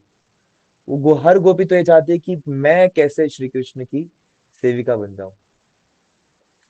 तो इस प्रकार से ब्रज का जो है प्रेम है। और इसके बाद गोप कुमार वर्णन करते हैं कि किस प्रकार से जो गोलोक वृंदावन है वहां पर वैसी वैसी लीलाएं ही होती हैं जो कि हमें भौम वृंदावन में दिखती हैं। जैसे सबसे पहले वो वर्णन करते हैं कालिया लीला का। तो गोप कुमार वर्णन करते हैं कि एक दिन कृष्ण सुनते हैं कि यमुना में कालिया आ गए हैं, और वो जानबूझ के यमुना के तट पर खेलने जाते हैं, और फिर खेल खेल के बहाने यमुना में कूद जाते हैं। और जैसे यमुना में कूदते हैं तो कालिया उन्हें पकड़ लेता है, और भगवान कालिया की पकड़ में आकर बेहोश हो जाते हैं जानबूझकर। तो सभी सखा विहल होने लगते हैं, सभी सखा रोने लगते हैं, पुकारने लगते हैं मदद के लिए। और इतने में कोई एक वृद्ध सखा भागकर गांव में सबको खबर कर देता है कि कृष्ण को कालिया ने जकड़ लिया। तो ये सब सुनते ही नंद, यशोदा, सभी ब्रजवासी जो है वो रोते रोते विहल होकर किसी तरह से यमुना के तट पर पहुंचते हैं, और कृष्ण को देखते हैं कि कालिया ने कृष्ण को पकड़ा हुआ है। कोई किसी के अंदर इतना सामर्थ्य शक्ति नहीं है कि वो जाकर युद्ध करे कालिया से। और कोई जाने भी लगता है तो यशोदा मैया कहती है मैं तो अपने प्राण छोड़ दूंगी, मैं जा रही हूँ, लेकिन उन्हें पकड़ लेते हैं बाकी सब। गोपियां सोचती हैं कि अब हम क्या करेंगी जी के, कृष्ण तो है ही नहीं, कृष्ण को तो कालिया ने पकड़ लिया है। तो गोपियां सोचती हैं हम भी जल में जाके प्राण त्याग दें। लेकिन सबको पकड़ लिया जाता है, सब कि नहीं कृष्ण है, कृष्ण कुछ, और बलराम जी तो थे ही संभालने के लिए। तो इतने में जब कृष्ण देखते हैं कि अब चरम सीमा आ चुकी है, अब सब लोग जो है पूरी तरह से विहल हो चुके हैं, तो कृष्ण अपनी लीला को आगे बढ़ाते हैं और कालिया की पकड़ से छूट जाते हैं। और जैसा कि हम जानते हैं कि कालिया को दंडित करते हैं, पिटाई करते हैं, और उसके सरों पर, कालिया के फनों पर नृत्य करने लगते हैं। तो वो सब नृत्य देखकर सभी जो ब्रजवासी थे बड़े आनंदित होते हैं। और फिर कालिया की पत्नियां आती हैं और भगवान से माफी मांगती हैं कालिया के बिहाफ पे, और भगवान को बहुत सुंदर सुंदर आभूषण, इत्र, मालाएं भेंट करती हैं। तो भगवान वो सब भेंट स्वीकार करते हैं और कालिया को कहते हैं कि अब आप यहाँ से चले जाओ। तो कालिया वहां से चले जाते हैं, और वो सब वस्त्र, आभूषण और इत्र लेके भगवान स्वयं को और गोपियों को सदाने लगते हैं। तो इस प्रकार से बहुत ही सुंदर कालिया लीला का दर्शन गोप कुमार ने किया। फिर गोप कुमार कहते हैं कि फिर सब ठीक चल रहा था, ऐसे ही चल रहा था जैसे रोज का वर्णन गोप कुमार ने किया। फिर एक दिन जो था वहां पर दो राक्षस आ गए। एक दिन केशी आ गया, तो यहाँ हम देख सकते हैं घोड़े के रूप में केशी आया था। और फिर एक दिन अरिष्टासुर आ गया, तो जो कंस के दोनों सेवक थे। तो गोलोक वृंदावन में भी ये असुर आते रहते हैं, भगवान इनसे युद्ध करके ये सब लीलाएं भी करते रहते हैं। तो ये जो केशी आया था, इसने सभी ग्वालों को परेशान किया, डरा दिया। पर भगवान के सामने जैसे ये आए तो भगवान ने इनको एक एक बार में ही जो था इनको खत्म कर दिया। और पहले केशी आया, फिर अरिष्टा आया। तो दोनों, केशी को भगवान ने एक लात मारी तो उड़ के गया, अरिष्टासुर को भगवान ने नाक से पकड़ा और भगवान गोपीश्वर के सामने बांध दिया। फिर तो ये दोनों साथ में आए हैं, मतलब एक ही साथ।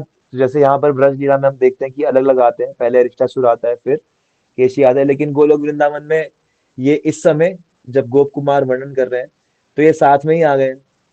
और कृष्ण वो घोड़े को पकड़ते हैं, उसे टेम कर लेते हैं, और अपने सखाओं को उस पे घुमाते हैं और खुद घूमते हैं। तो इस प्रकार से घोड़े को वो काबू में कर लेते हैं। और वो जो अरिष्ट आया था, जो बैल आया था, उसको भी पकड़ लेते हैं। तो यहाँ पर ऐसा बताया गया कि उन दोनों का वध नहीं करते हैं, उनकी पिटाई तो करते हैं, लेकिन उनको पकड़ के उनको अपना खेलने का साधन, अपने सखाओं के खेलने का साधन बना लेते हैं। तो इस प्रकार से अलग अलग असुर आते रहते हैं। और इसके बाद गोप कुमार वर्णन करते हैं एक बहुत ही अ, विशेष लीला का, अक्रूर आगमन का। तो गोलोक वृंदावन में भी अक्रूर आ जाते हैं। और ऐसी चर्चा होती है कि कृष्ण जो है ये तो वसुदेव देवकी के पुत्र हैं, और कंस जो है उनको बहुत प्रताड़ित कर रहा है। और जैसे ही ये खबर सब ब्रजवासियों को पहुंची कि अक्रूर आ गया है और वो कृष्ण को ले जाना चाहता है, तो सब विहल हो गए, सब कृष्ण के घर आ गए। और यशोदा, वो खुद कृष्ण को सोच रही थी कि मैं कैसे छुपाऊं, वो बहुत ही भगवान से प्रार्थना करने लगी। तो भगवान से प्रार्थना कर रही है यशोदा मैया।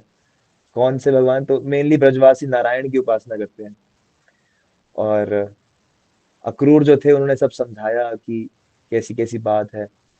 और गोपियां आसपास खड़ी थी, सुन रही थी, लेकिन कोई नहीं चाहता था कि कृष्ण जाए।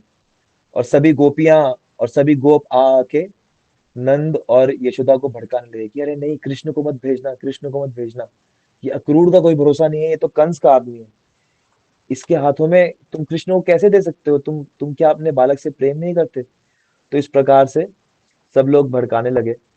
और यशोदा और नंद जो थे वो तो कष्ट में थे ही, लेकिन फिर जो अक्रूर थे वो किसी तरह से कृष्ण बलराम के सामने अपनी विनती रखते हैं, क्योंकि वो जानते हैं कि कृष्ण बलराम नहीं गए तो वहां पर पता नहीं क्या होगा, कंस क्या करेगा। तो सभी गोपियों के सामने, सबके सामने अक्रूर जो थे रोने लगते हैं और बताते हैं कि आप कृपया चलिए, भगवान जो है, उधर जो कंस है वो बहुत ही निर्दयी है, और कैसे कैसे देवकी वसुदेव और यादवों को जो है उसने कष्ट दिया है। तो कृष्ण बलराम ने ये सुना और उन्होंने कहा कि ठीक है, हमें जाना चाहिए। और इस प्रकार से अक्रूर श्री कृष्ण बलराम को ले जाने लगे। तो गोपियां यूं कहने लगी कि अक्रूर नहीं, ये क्रूर है, क्योंकि ये कृष्ण को ले जा रहे हैं। और पूरे व्रज से ऐसा था कि जैसे प्राण जा रहे हैं। गोपियां अक्रूर को भला बुरा कहने लगी कि तुम हमारी हत्या कर रहे हो, तुम कैसे इन दोनों को यहाँ से ले जा सकते हो? तो ये सब कह रही थी, लेकिन कृष्ण, क्योंकि उन्होंने कंस का सुना और कंस को उन्हें दंडित करना था, तो कृष्ण और बलराम अक्रूर के साथ रथ पर बैठ चुके थे और वो जा रहे थे। तो गोपियां प्रार्थना करने लगी कि प्रभु, हम आपके बिना एक क्षण भी नहीं रह सकते, आप कृपया हमें छोड़ के मत जाइए। आपके वजह से ही हम यहाँ रहते हैं, हम तो वन में ही रहना चाहते हैं आपके आसपास। और हम आपको बिना देखे तो जीवन कैसे मेंटेन करेंगे, कैसे जिंदा रहेंगे? आपका सुंदर रूप, आपका, तो सब बहुत सुंदर प्रार्थनाएं करती हैं, लेकिन भगवान नहीं रुकते। और नंद बाबा जो थे, नंद बाबा कुछ गोपों को लेकर मथुरा जाते हैं कि कृष्ण के साथ कोई होना चाहिए। हालांकि कि नंद बाबा ना तो वृंदावन से जाना चाहते थे, ना ही कृष्ण को दूर जाने देना चाहते थे। लेकिन नंद बाबा जाते हैं और स्वरूप बताते हैं कि फिर मथुरा पहुंचकर कंस जो था उसकी भगवान ने हत्या कर दी। और नंद बाबा को लगा कि शायद कृष्ण अब मेरे साथ चलेंगे। और उधर वसुदेव जो नंद बाबा के भाई हैं, तो वो भी थे। तो कृष्ण ने मना कर दिया कि बाबा आप जाइए, मैं आऊंगा। तो कृष्ण का इस प्रकार का व्यवहार देखकर नंद बाबा का हृदय बिल्कुल चूर चूर हो गया, और वो सभी गोपों के साथ रोते हुए वापस ब्रज आ गए। और अब इस समय ब्रज में बिल्कुल ऐसा माहौल था कि हर कोई निष्प्राण हो चुका है। ब्रज की भूमि, ब्रज के पेड़, ब्रज के जानवर, ब्रज के सारे लोग इस तरह से हो गए कि अब उनके जीवन का कुछ प्रयोजन ही नहीं है। कृष्ण के ही स्मरण में, वो कृष्ण के विरह में हमेशा रहने लगे। लेकिन गोलोक वृंदावन में क्या होता है कि अब कुछ समय बाद जब कृष्ण को ब्रजवासियों की स्थिति का एहसास होता है, तो कृष्ण वापस आ जाते हैं मथुरा से। वापस वृंदावन आ जाते हैं। और वृंदावन आकर वो सब गोप गोपियों को, सब सखाओं को इतना आनंदित कर देते हैं, इतना आनंदित कर देते हैं कि वो सब भूल ही जाते हैं कि कृष्ण कभी गए भी थे। और फिर थोड़े दिन बाद फिर अक्रूर आते हैं और फिर कृष्ण को ले जाते हैं। फिर ब्रजवासी जो है वो कष्ट में हो जाते हैं। फिर वापस आ जाते हैं कृष्ण, और फिर जो था, कभी कभी भगवान गोवर्धन में उठाने की लीला करते हैं, और कभी कभी फिर से ये कालिया वापस आ जाता है। और ब्रजवासी हर बार ये भूल ही जाते हैं कि ऐसा कुछ पहले भी हुआ था, और हर बार ये सब जो होता है ये कुछ नए नए तरीके से होता है। तो इस प्रकार से वर्णन गोप कुमार करते हैं, और कहते हैं कि ये जो ब्रजवासी हैं, ये कृष्ण के प्रेम में इतना मग्न, इतना मग्न, इतना मग्न रहते हैं कि ये भूल जाते हैं कि कृष्ण हमारे पास कभी नहीं थे। और जब कृष्ण होते हैं तो ये बस उन्हीं के सेवा में, उन्हीं के साथ लीलाओं में मग्न हो जाते हैं। तो गोप कुमार कहते हैं कि इस तरह से मैंने तुम्हें गोलोक के बारे में कुछ बताया, और ये बिल्कुल मधुर है, बहुत ही आनंददायक है। तो ये सब सुन के जो था जना शर्मा, तो ये सब जो वर्णन है गोप कुमार अपने पहले दिन का और गोलोक वृंदावन की अन्य लीलाओं का जो वर्णन है, ये सब कर रहे थे ब्राह्मण जना शर्मा से। और जना शर्मा जो है ये सब सुनने के बाद पूछते हैं कि अच्छा, कृष्ण अभी कहाँ है? क्या वो मथुरा गए हैं? अगर वो मथुरा गए हैं तो आप कहाँ रहोगे, और आप यहाँ कैसे हो, और आप, तो उनसे ये सब प्रश्न करता है। तो स्वरूप बताते हैं कि हम जितने भी ब्रजवासी हैं ना, हम कभी ब्रज से बाहर जाना ही नहीं चाहते। चाहे कृष्ण कभी ब्रज से बाहर चले भी जाएं, लेकिन हमें ब्रज के बाहर अपने जैसे लोग नहीं मिलते। यानी कि हमें ऐसे लोग नहीं मिलते जो कि कृष्ण से उतना प्रेम करें जो कि हम करते हैं। तो इसलिए कृष्ण अगर यहाँ पे ना भी हो तो भी हम ऐसे भक्तों के साथ ही रहना चाहते हैं। हम इस वृंदावन से बाहर नहीं जाना चाहते। और कहते हैं कि ये जो कृष्ण प्रेम है, इसका मैंने इतना अनुभव किया इतने समय से। मैं, क्योंकि समय क्या, समय तो वहां पर है ही नहीं, लेकिन मैंने ये सब लीलाएं अनगिनत बार अनुभव की हैं। तो ये गोप कुमार आगे बताएंगे कि उन्हें कैसे याद है, क्यों याद है। तो मैंने ये सब अनुभव किया है, लेकिन मेरा हृदय अभी भी इससे संतुष्ट नहीं है। मुझे लगता है कि ये और होना चाहिए, क्योंकि इससे आगे अब मेरे लिए कुछ नहीं है। इस यही यही यही यही मेरा जीवन है। तो मैं कभी कृष्ण को नहीं भूलता, और मैं कभी कृष्ण के ब्रज से बाहर नहीं जाता। मैं कभी कृष्ण की जो ये गोपियां हैं, इनके स्मरण को नहीं भूलता। एक सेकंड के लिए भी मेरा मन इन सब से दूर नहीं जाता।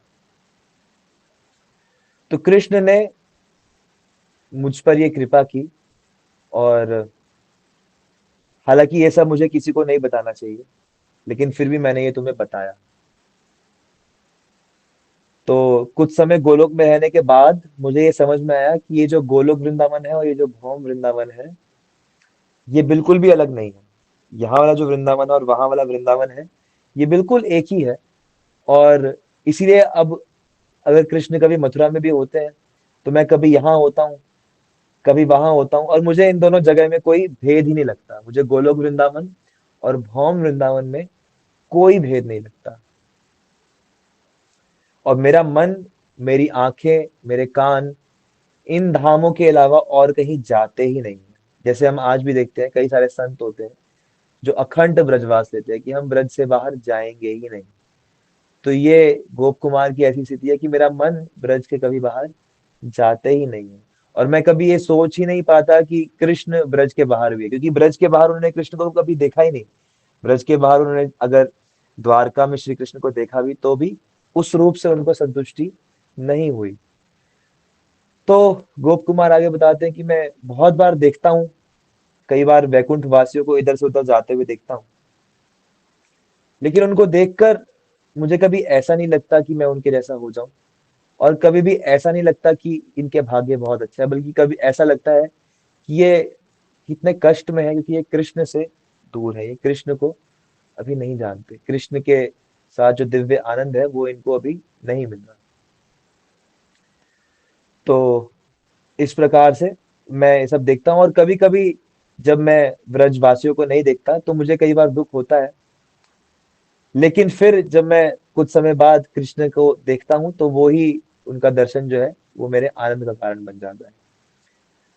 तो इस प्रकार से गोप कुमार सब कथा सुनाते हैं, और ये सब सुनाने के बाद अंतिम अध्याय शुरू होता है, जगद आनंद, पूरे संसार का सभी प्रकार का आनंद। तो छठे अध्याय में हमने देखा किस प्रकार से गोप कुमार को कृष्ण के दर्शन होते हैं, ब्रज की लीला में वो प्रवेश करते हैं।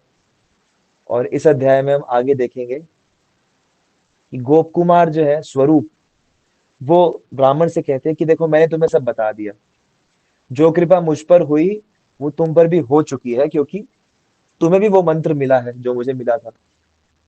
और अब तुम्हें खुद निश्चय करना चाहिए कि तुम्हें क्या चाहिए।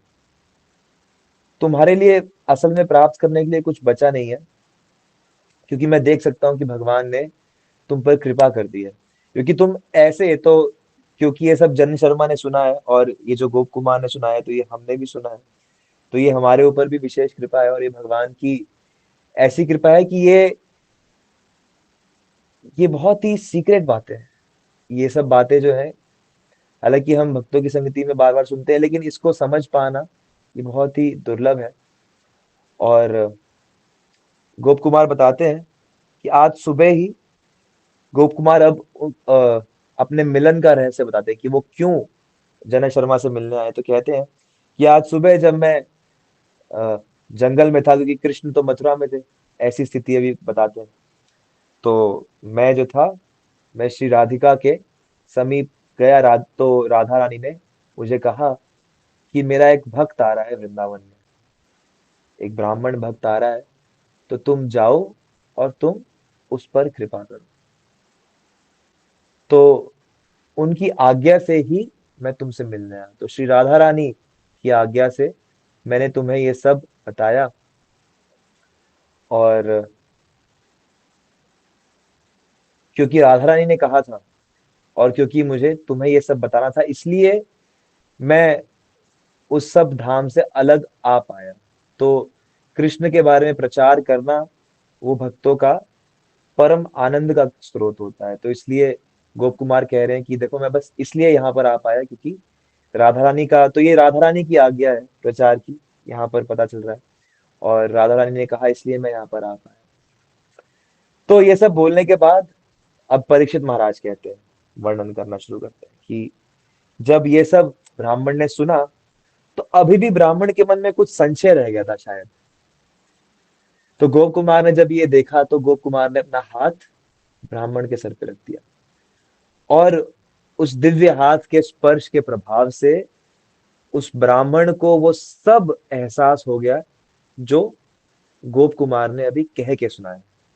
जो सारे अनुभव गोप कुमार ने कह के सुनाए, तो वो सब अनुभव वो ब्राह्मण हृदय में उनको महसूस कर सकते हैं। तो ये सुनने में और महसूस करने में बड़ा ही भेद होता है, तो ये सब अब वो महसूस कर पा रहे हैं।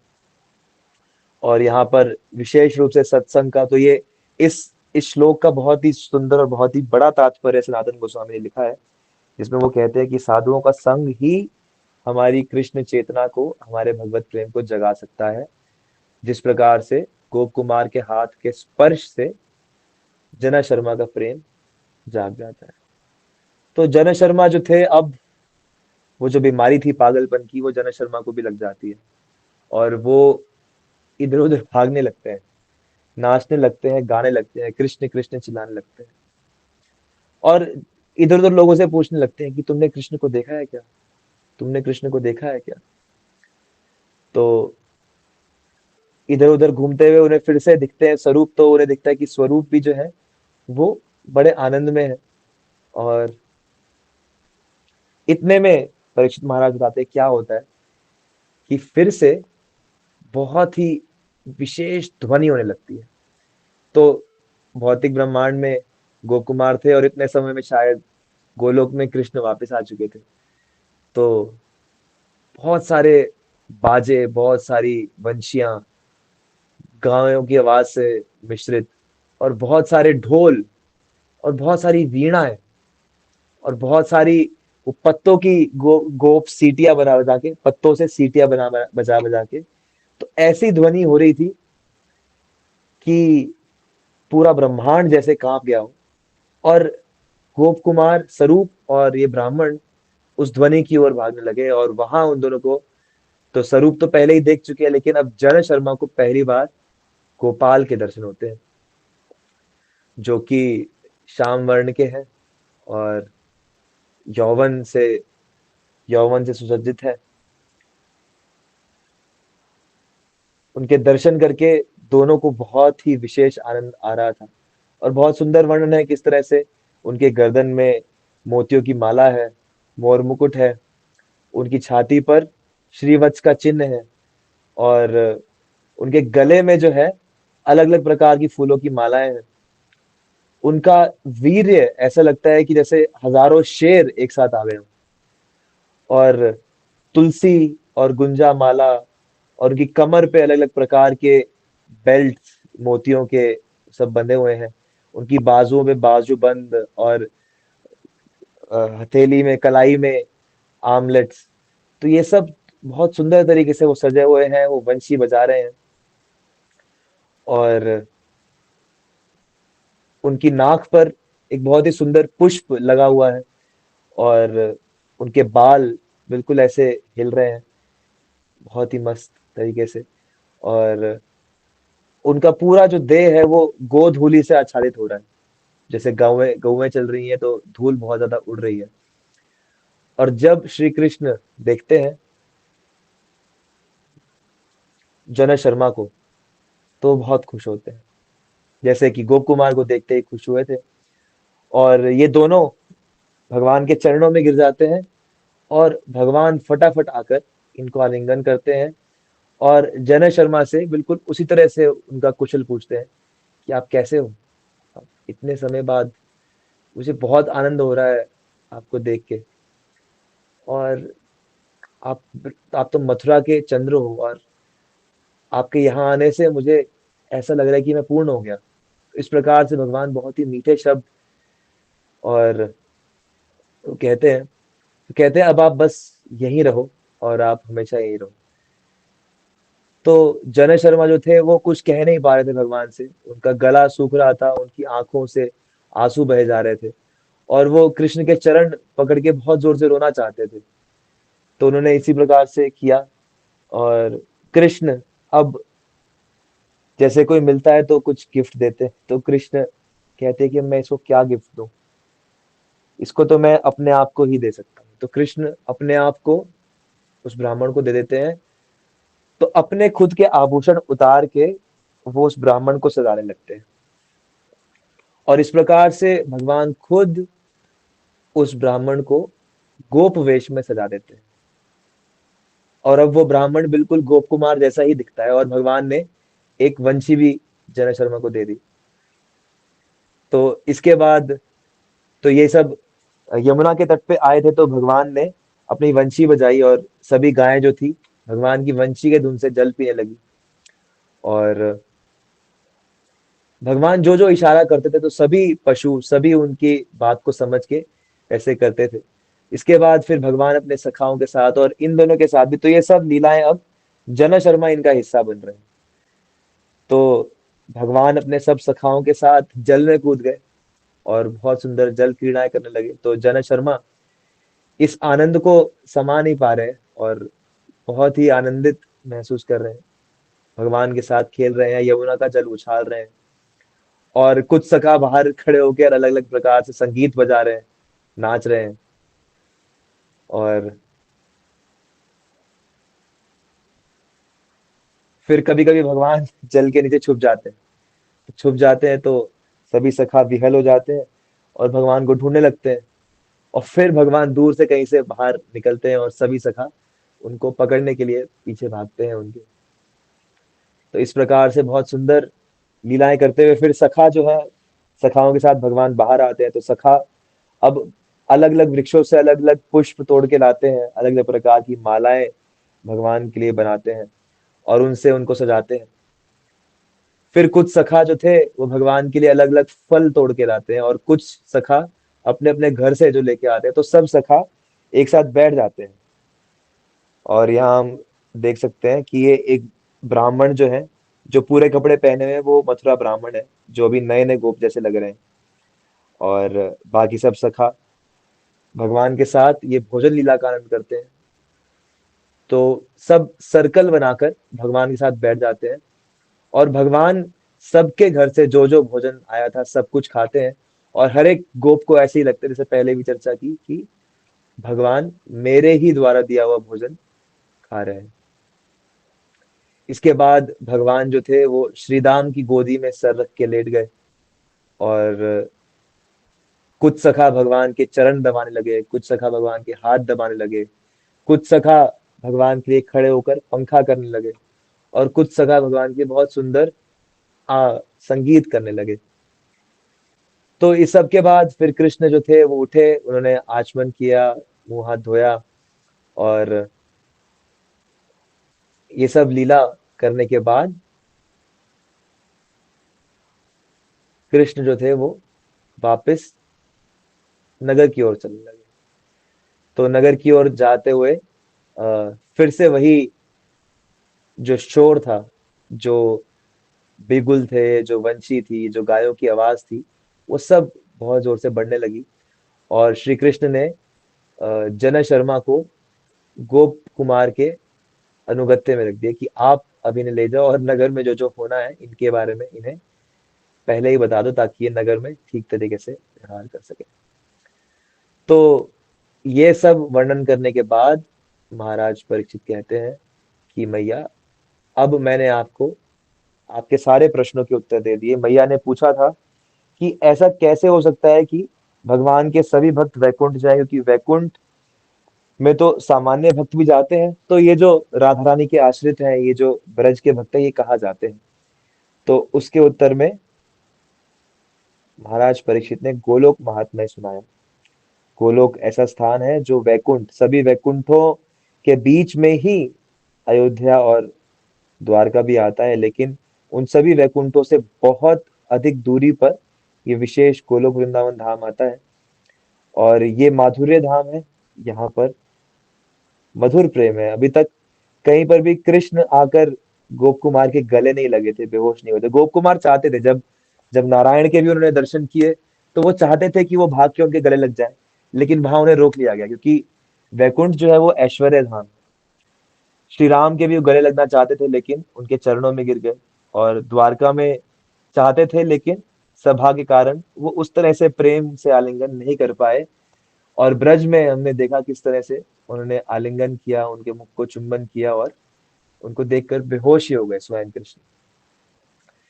तो इस प्रकार से परीक्षित महाराज कहते हैं कि मैया, अब आप, आपके अंदर जितना भी सामर्थ्य है, आप बस यही प्रयास कीजिए कि आपको वो दिव्य धाम मिले जो कि भगवान के ब्रजवासियों का धाम है, जहाँ की चरण की रज ब्रह्मा भी चाहते हैं, जहाँ उद्धव भी जो है लता बनना चाहते हैं, जो वैकुंठ से बहुत ऊपर है, जो भगवत प्रेम से व्याप्त है, और जहाँ का प्रेम ऐसा विशेष है कि वो वैकुंठ में भी नहीं है। और फिर जो है इन सब तथ्यों को प्रमाणित करने के लिए परीक्षित महाराज हरिवंश ग्रंथ से कुछ श्लोक सुनाते हैं, 6 श्लोक सुनाते हैं।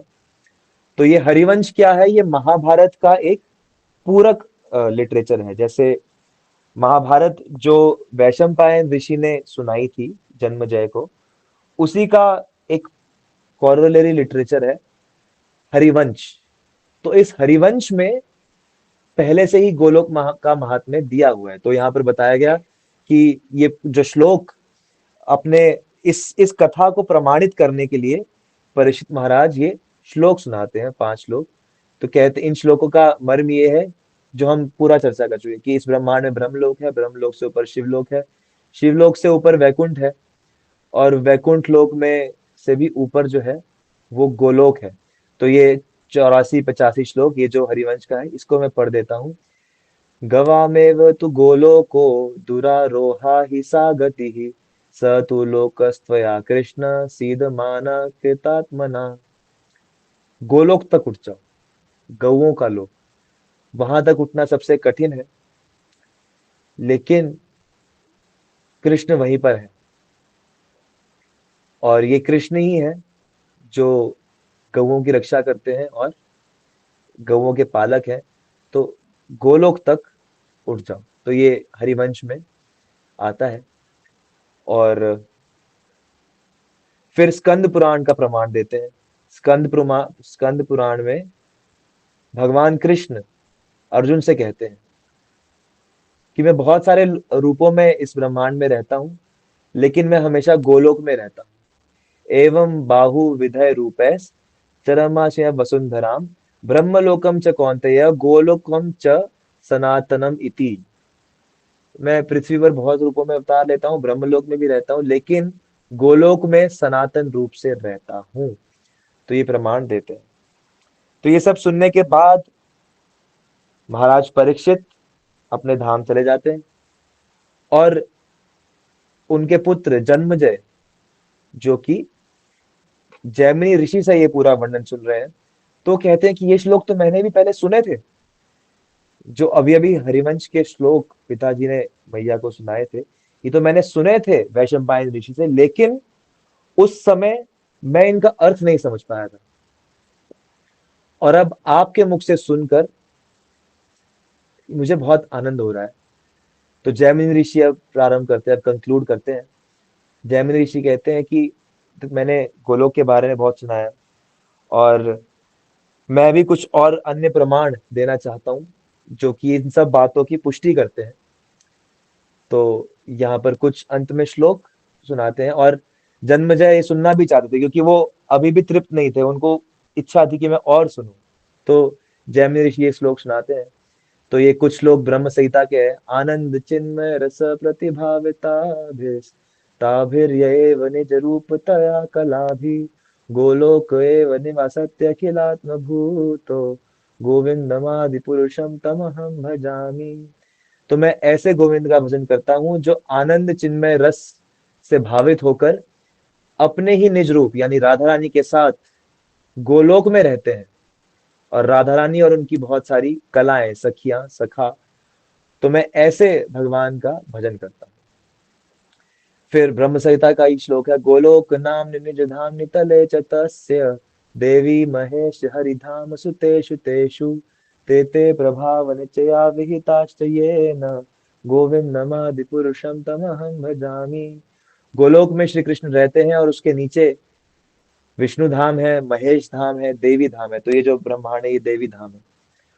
और मैं उन कृष्ण की पूजा करता हूँ जो गोलोक में रहते हैं। तो इसीलिए चैतन्य महाप्रभु को ये ब्रह्म संहिता बहुत प्रिय थी, क्योंकि ये सीधा शास्त्रों के प्रमाण देती है गोलोक वृंदावन के बारे में।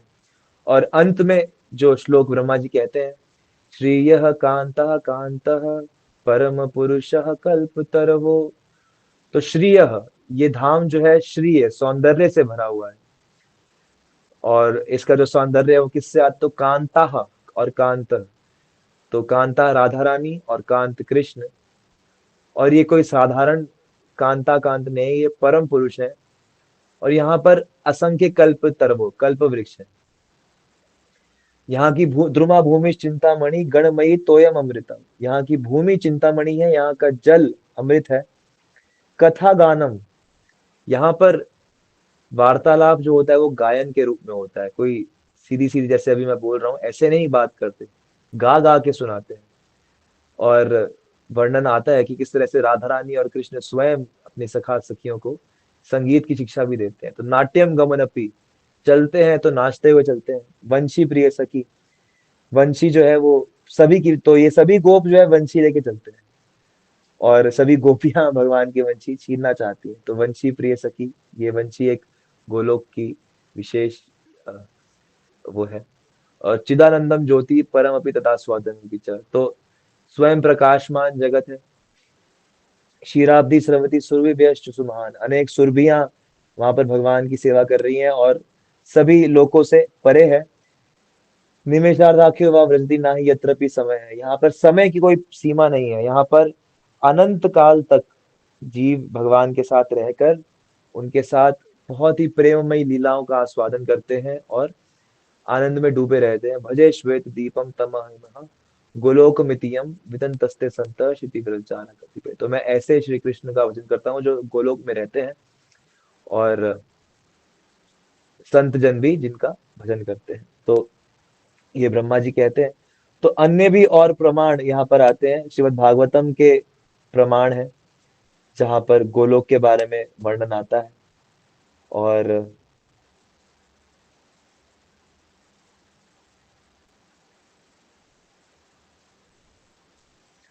ब्रज की जो महिमा है उसके बारे में वर्णन है। तो ये सब जो श्लोक है ये ब्रह्मा जी ब्रज की महिमा जो भागवतम में गाते हैं 14वें अध्याय में, 10वें स्कंद के 14वें अध्याय में, कि ये गोप कितने धन्य हैं कि ये कृष्ण के सखा है, यहाँ की गोपियां कितनी धन्य है, ये कृष्ण को दूध पिलाती हैं, यहाँ की भूमि कितनी धन्य है। तो ये सब श्लोक जो है ये सब भागवतम के यहाँ पर दिए गए ये प्रमाण देने के लिए कि ये जो सारा जो कथा है, ये जो चरित्र है, ये कोई कल्पना नहीं है, ये बिल्कुल सत्य है।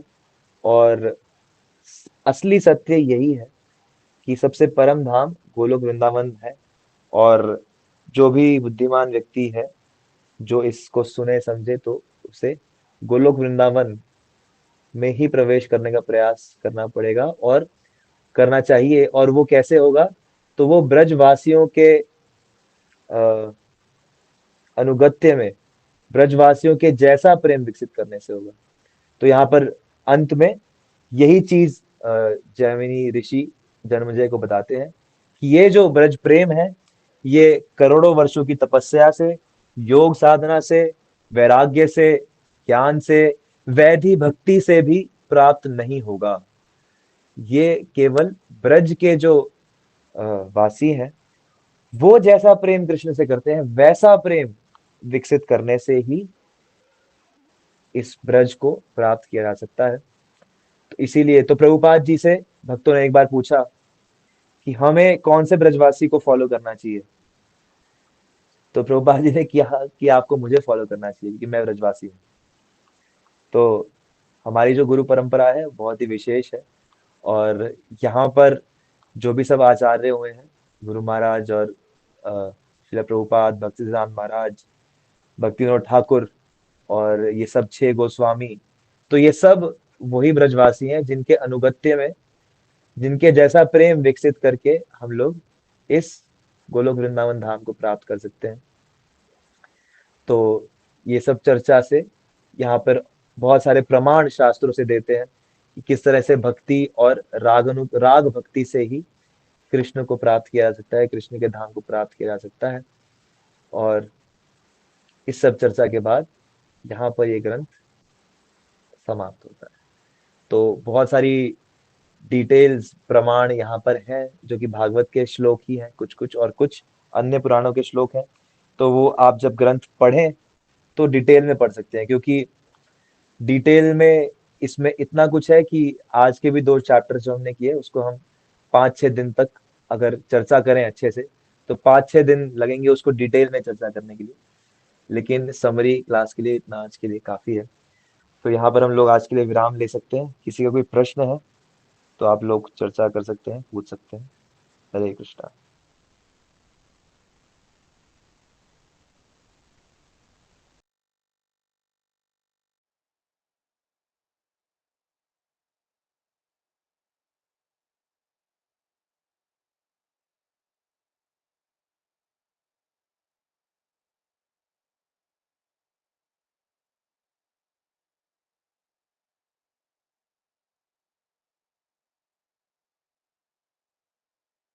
हरे कृष्णा। किसी का कोई प्रश्न या कोई कुछ कहना चाहता है तो आप लोग कह सकते हैं, नहीं तो फिर हम यहाँ पर इस पुस्तक के सत्र को समाप्त कर सकते हैं।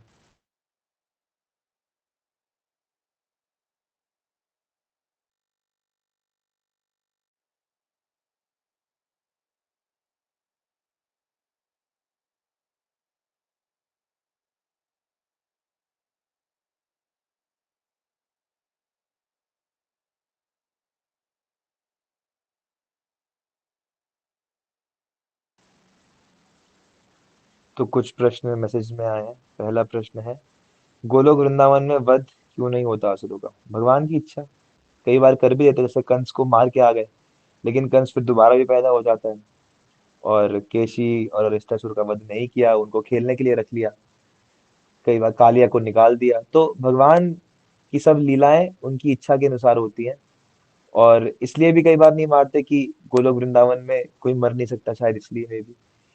पर ये सारी लीलाएं जो है भगवान अपनी इच्छा के लिए, और हर बार अलग अलग करते हैं। जैसे इनको रख लिया खेलने के लिए, तो कुछ दिन बाद ये गायब हो जाएंगे, तो सब ब्रजवासी भूल जाएंगे कि ऐसे राक्षस आए थे। फिर हो सकता है दोबारा आ जाए, अगली बार मार दे। ऐसा भी कर सकते हैं। तो यही चीज गोप कुमार बताते हैं ना अंत में, कि अक्रूर एक बार ले गए, वापस आ गए, और फिर दोबारा लेने आ गए। और तब तक ब्रजवासी भूल चुके थे कि अक्रूर ले जा चुके हैं भगवान को, और कंस मर चुका है। उन्हें लगता है, क्योंकि ये ब्रजवासियों के लिए तो कंस वास्तव में सिर्फ एक नाम और एक भय ही है ना, कि वो हमें कृष्ण से दूर कर लेगा। उनके लिए उसकी कोई एग्जिस्टेंस और है ही नहीं। तो इसलिए उन्हें कुछ याद नहीं रहता, वो कृष्ण रस में इतने मग्न रहते हैं। दूसरा प्रश्न, कि स्वरूप का इतने समय तक गोलोक से दूर रहने का रीजन क्या था? कितने समय तक?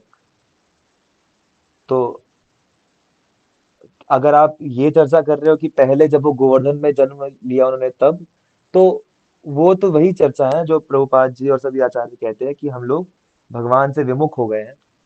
और विमुख होने के कारण हम भगवान के साथ उनके इस धाम में नहीं रहते। और जब और इसीलिए भगवान हमें इस संसार में भेजते हैं, कि इस संसार में वृंदावन है, और हम उसके उस मार्ग से भगवान के सम्मुख फिर से हो सकते हैं। तो यही कारण था। और फिर क्या जो भक्त गोलोक से नीचे के लोकों में होते हैं, वो धर्म दोबारा धर्म धाम पे आते, दोबारा साधना करके फिर गोलोक वृंदावन पे जा पाते हैं? तो इनमें से कई भक्त जाना नहीं चाहते। जैसे पहले भी कल नारद मुनि ने चर्चा की थी, कि भगवान विष्णु के जितने भक्त हैं, या भगवान राम के, या द्वारका के जितने भक्त हैं, तो सबका अलग अलग स्वरूप है ना, सबका अलग अलग भाव है।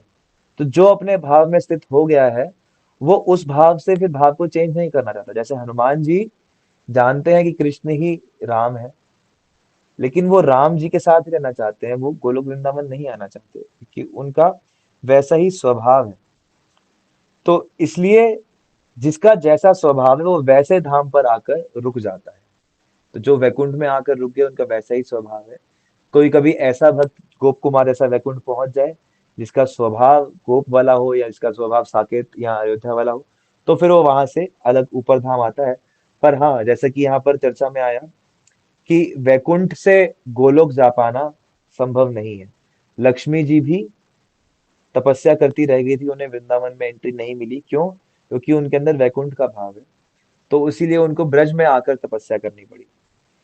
तो इसीलिए वैकुंठ वाले व्यक्ति वृंदावन नहीं जा सकते। उनको फिर वृंदावन के भाव में मग्न होकर वृंदावन में रह के ही वृंदावन जा सकते हैं।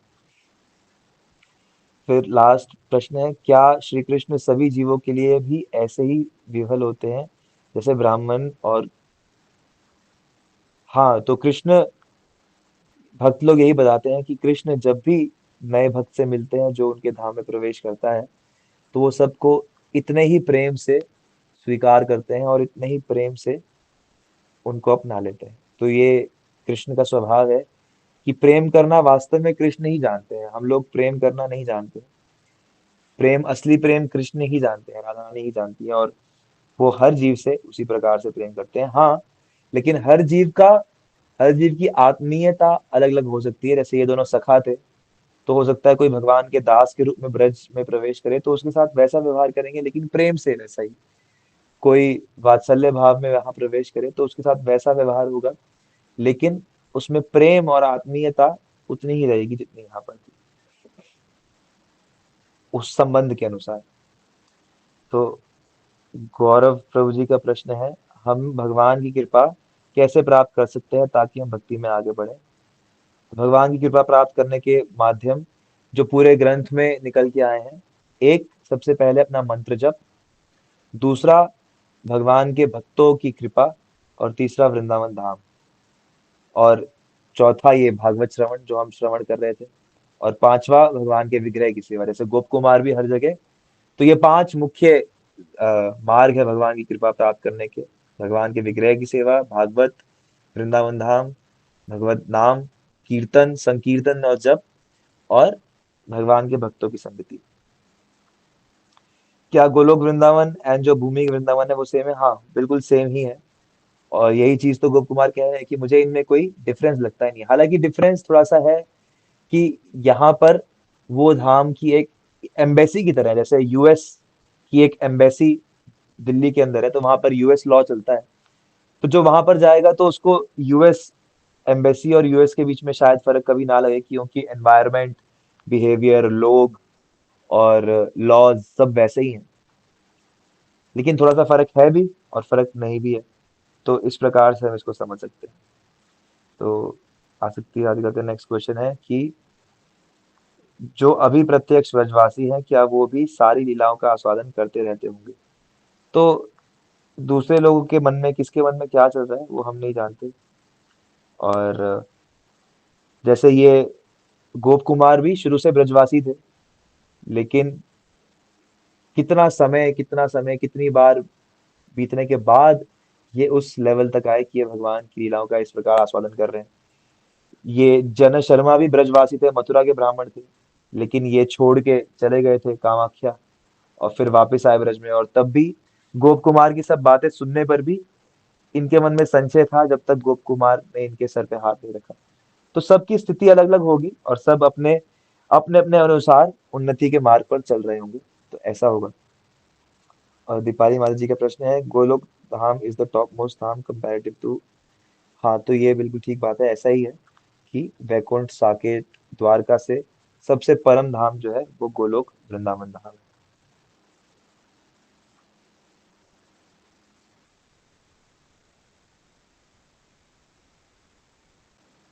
तो और किसी का कोई प्रश्न है तो चर्चा कर सकते हैं, नहीं तो यहाँ पर विराम लेते हैं।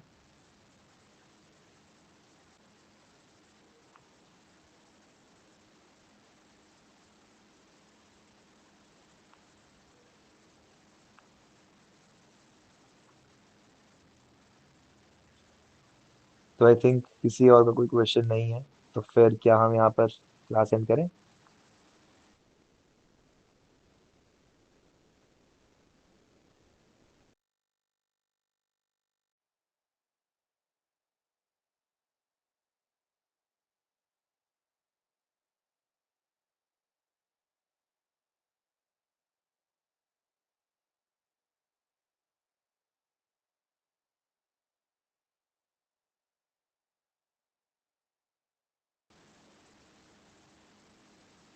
ओके, एक और क्वेश्चन है, क्या भक्त भी ये 5 साधनों से, जैसे कि आपने बताया, उनसे रिवील्ड वृंदावन धाम को देख सकते हैं?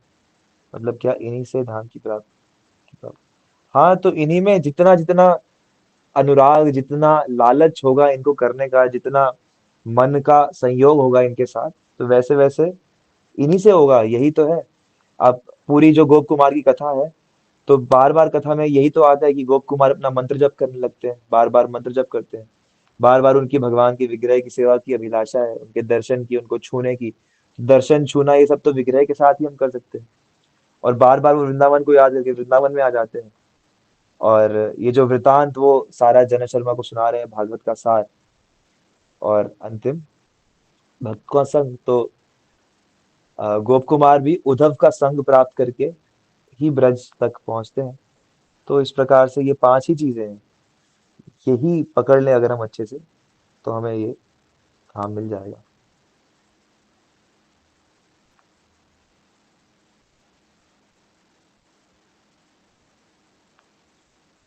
हरे कृष्णा। तो सभी भक्तों को दंडवत प्रणाम। वांछा कल्पतरुभ्यश्च कृपा सिंधुभ्यश्च पतितानां श्री प्रभुपाद की जय, श्री गुरु महाराज की जय, श्री बृहद भागवतामृतम ग्रंथ की जय। हरे कृष्ण।